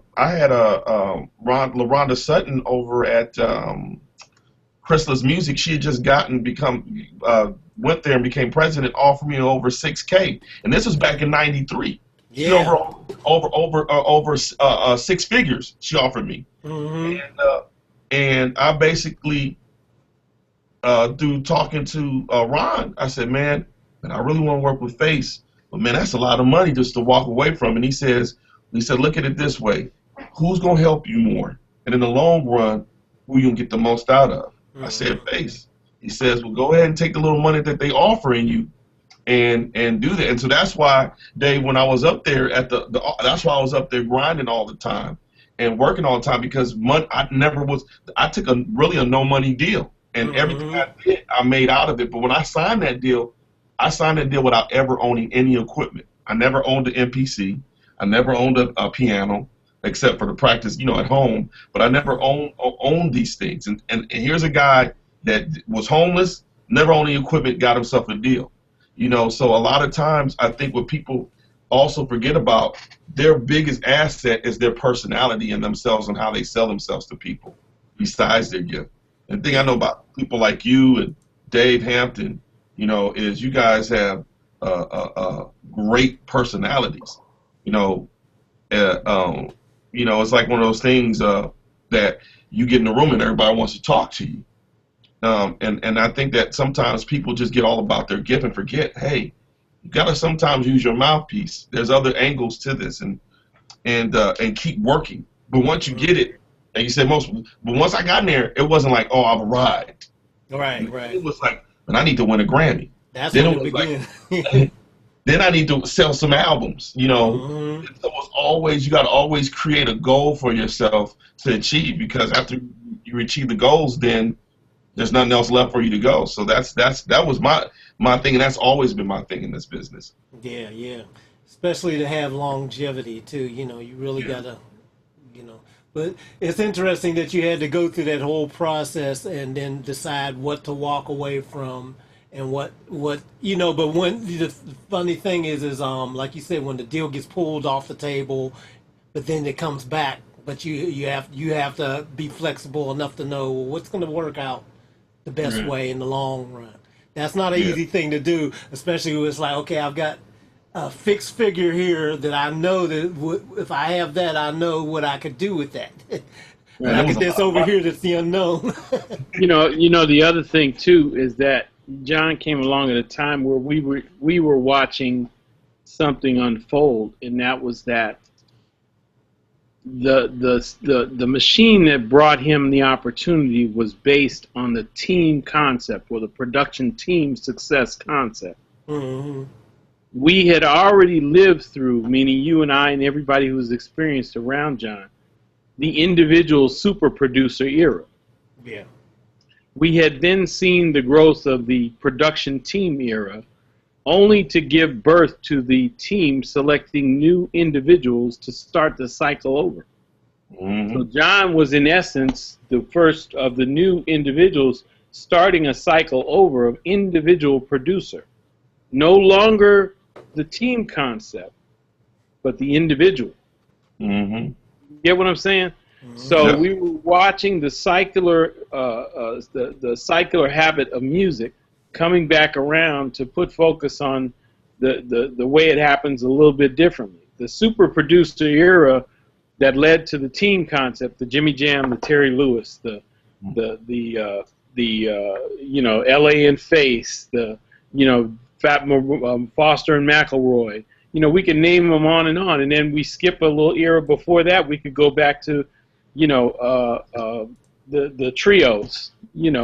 Holland Dozier Holland, feeling international success. See, so we go through these eras where we have these cycles happening, and we were hitting up on another cycle. So for all of us who were experienced around you guys, we were watching it happen. We were like, okay, they're selecting who has the talent all in one package. And so as we would walk the floors and we'd hear you guys working, it was very easy for us to go, okay, I see why they chose him. Okay, I don't know why they chose him. Okay, because you could pretty much tell by the habits before we even opened the door and talked to you all. We could listen in the hallway and tell who was trying to find something and who was on just playing around. So it was very interesting. But that was another thing that you were a part of. I don't know if you realize it, but the strength that you have as an individual producer is something that they didn't have, because when they came to Rise, it was always in this tag team concept, right? Yeah. Well, he does this and I do this. Yeah. Well, he does this and I do this. And of course, the same thing happens in most of these pairings. There's one that's good at one thing, and there's one that's good at another, and eventually the zig goes one way and the zag goes another. You know, Yep. which, you know, and that's the downfall of it. You know, so which is why self-contained production people are what sells more in the business and what people look for. If I can go to one guy, one guy can give me X, Y, and Z, it's far more better for me to develop my concept of songs or whatever I'm doing with that one guy than having to go to one guy and then another guy, and then by the time I get my idea out, I don't own my idea and it's split up amongst 9 people. You know. Yep. And that's the key thing. It's like that's because that's what it was. It's like when you're talking about the work ethic. I mean, I remember being up in the studio and seeing some people up there bringing girls up there and all that stuff. And there is a time and place for that. You know, sometimes you want to show off. But what people didn't know about me is that I go up there and I'll be up at when everybody's leaving at like 8 or 9. I'm heading up there like 10, and I'm staying up there when everything is quiet. I can play the music as loud as I want, and I leave when the sun is coming up. You know, and coming in, and then come back again around 12 in the afternoon, and they think I'm rolling in late, but I already been up all night. You know, and that was the thing. And the people that did do that were the ones that were super successful, and the ones that didn't, you know, it's like, what are you doing when everybody else is asleep? So during my days, I would during the daytime, I would use that to you know, basically go out and meet people, you know, bump, you know, hips with people and get numbers, and then I go do the records at night and go to their office the next day and say, here you go. Like, man, you just did it last that quick, yeah, man. Here you go. I got a lot of records placed that way. Yeah, that's what's up. Yeah, that's what's up. Yeah, I've done something similar, not exactly, but I've gone on a project and I did not leave for 3 days.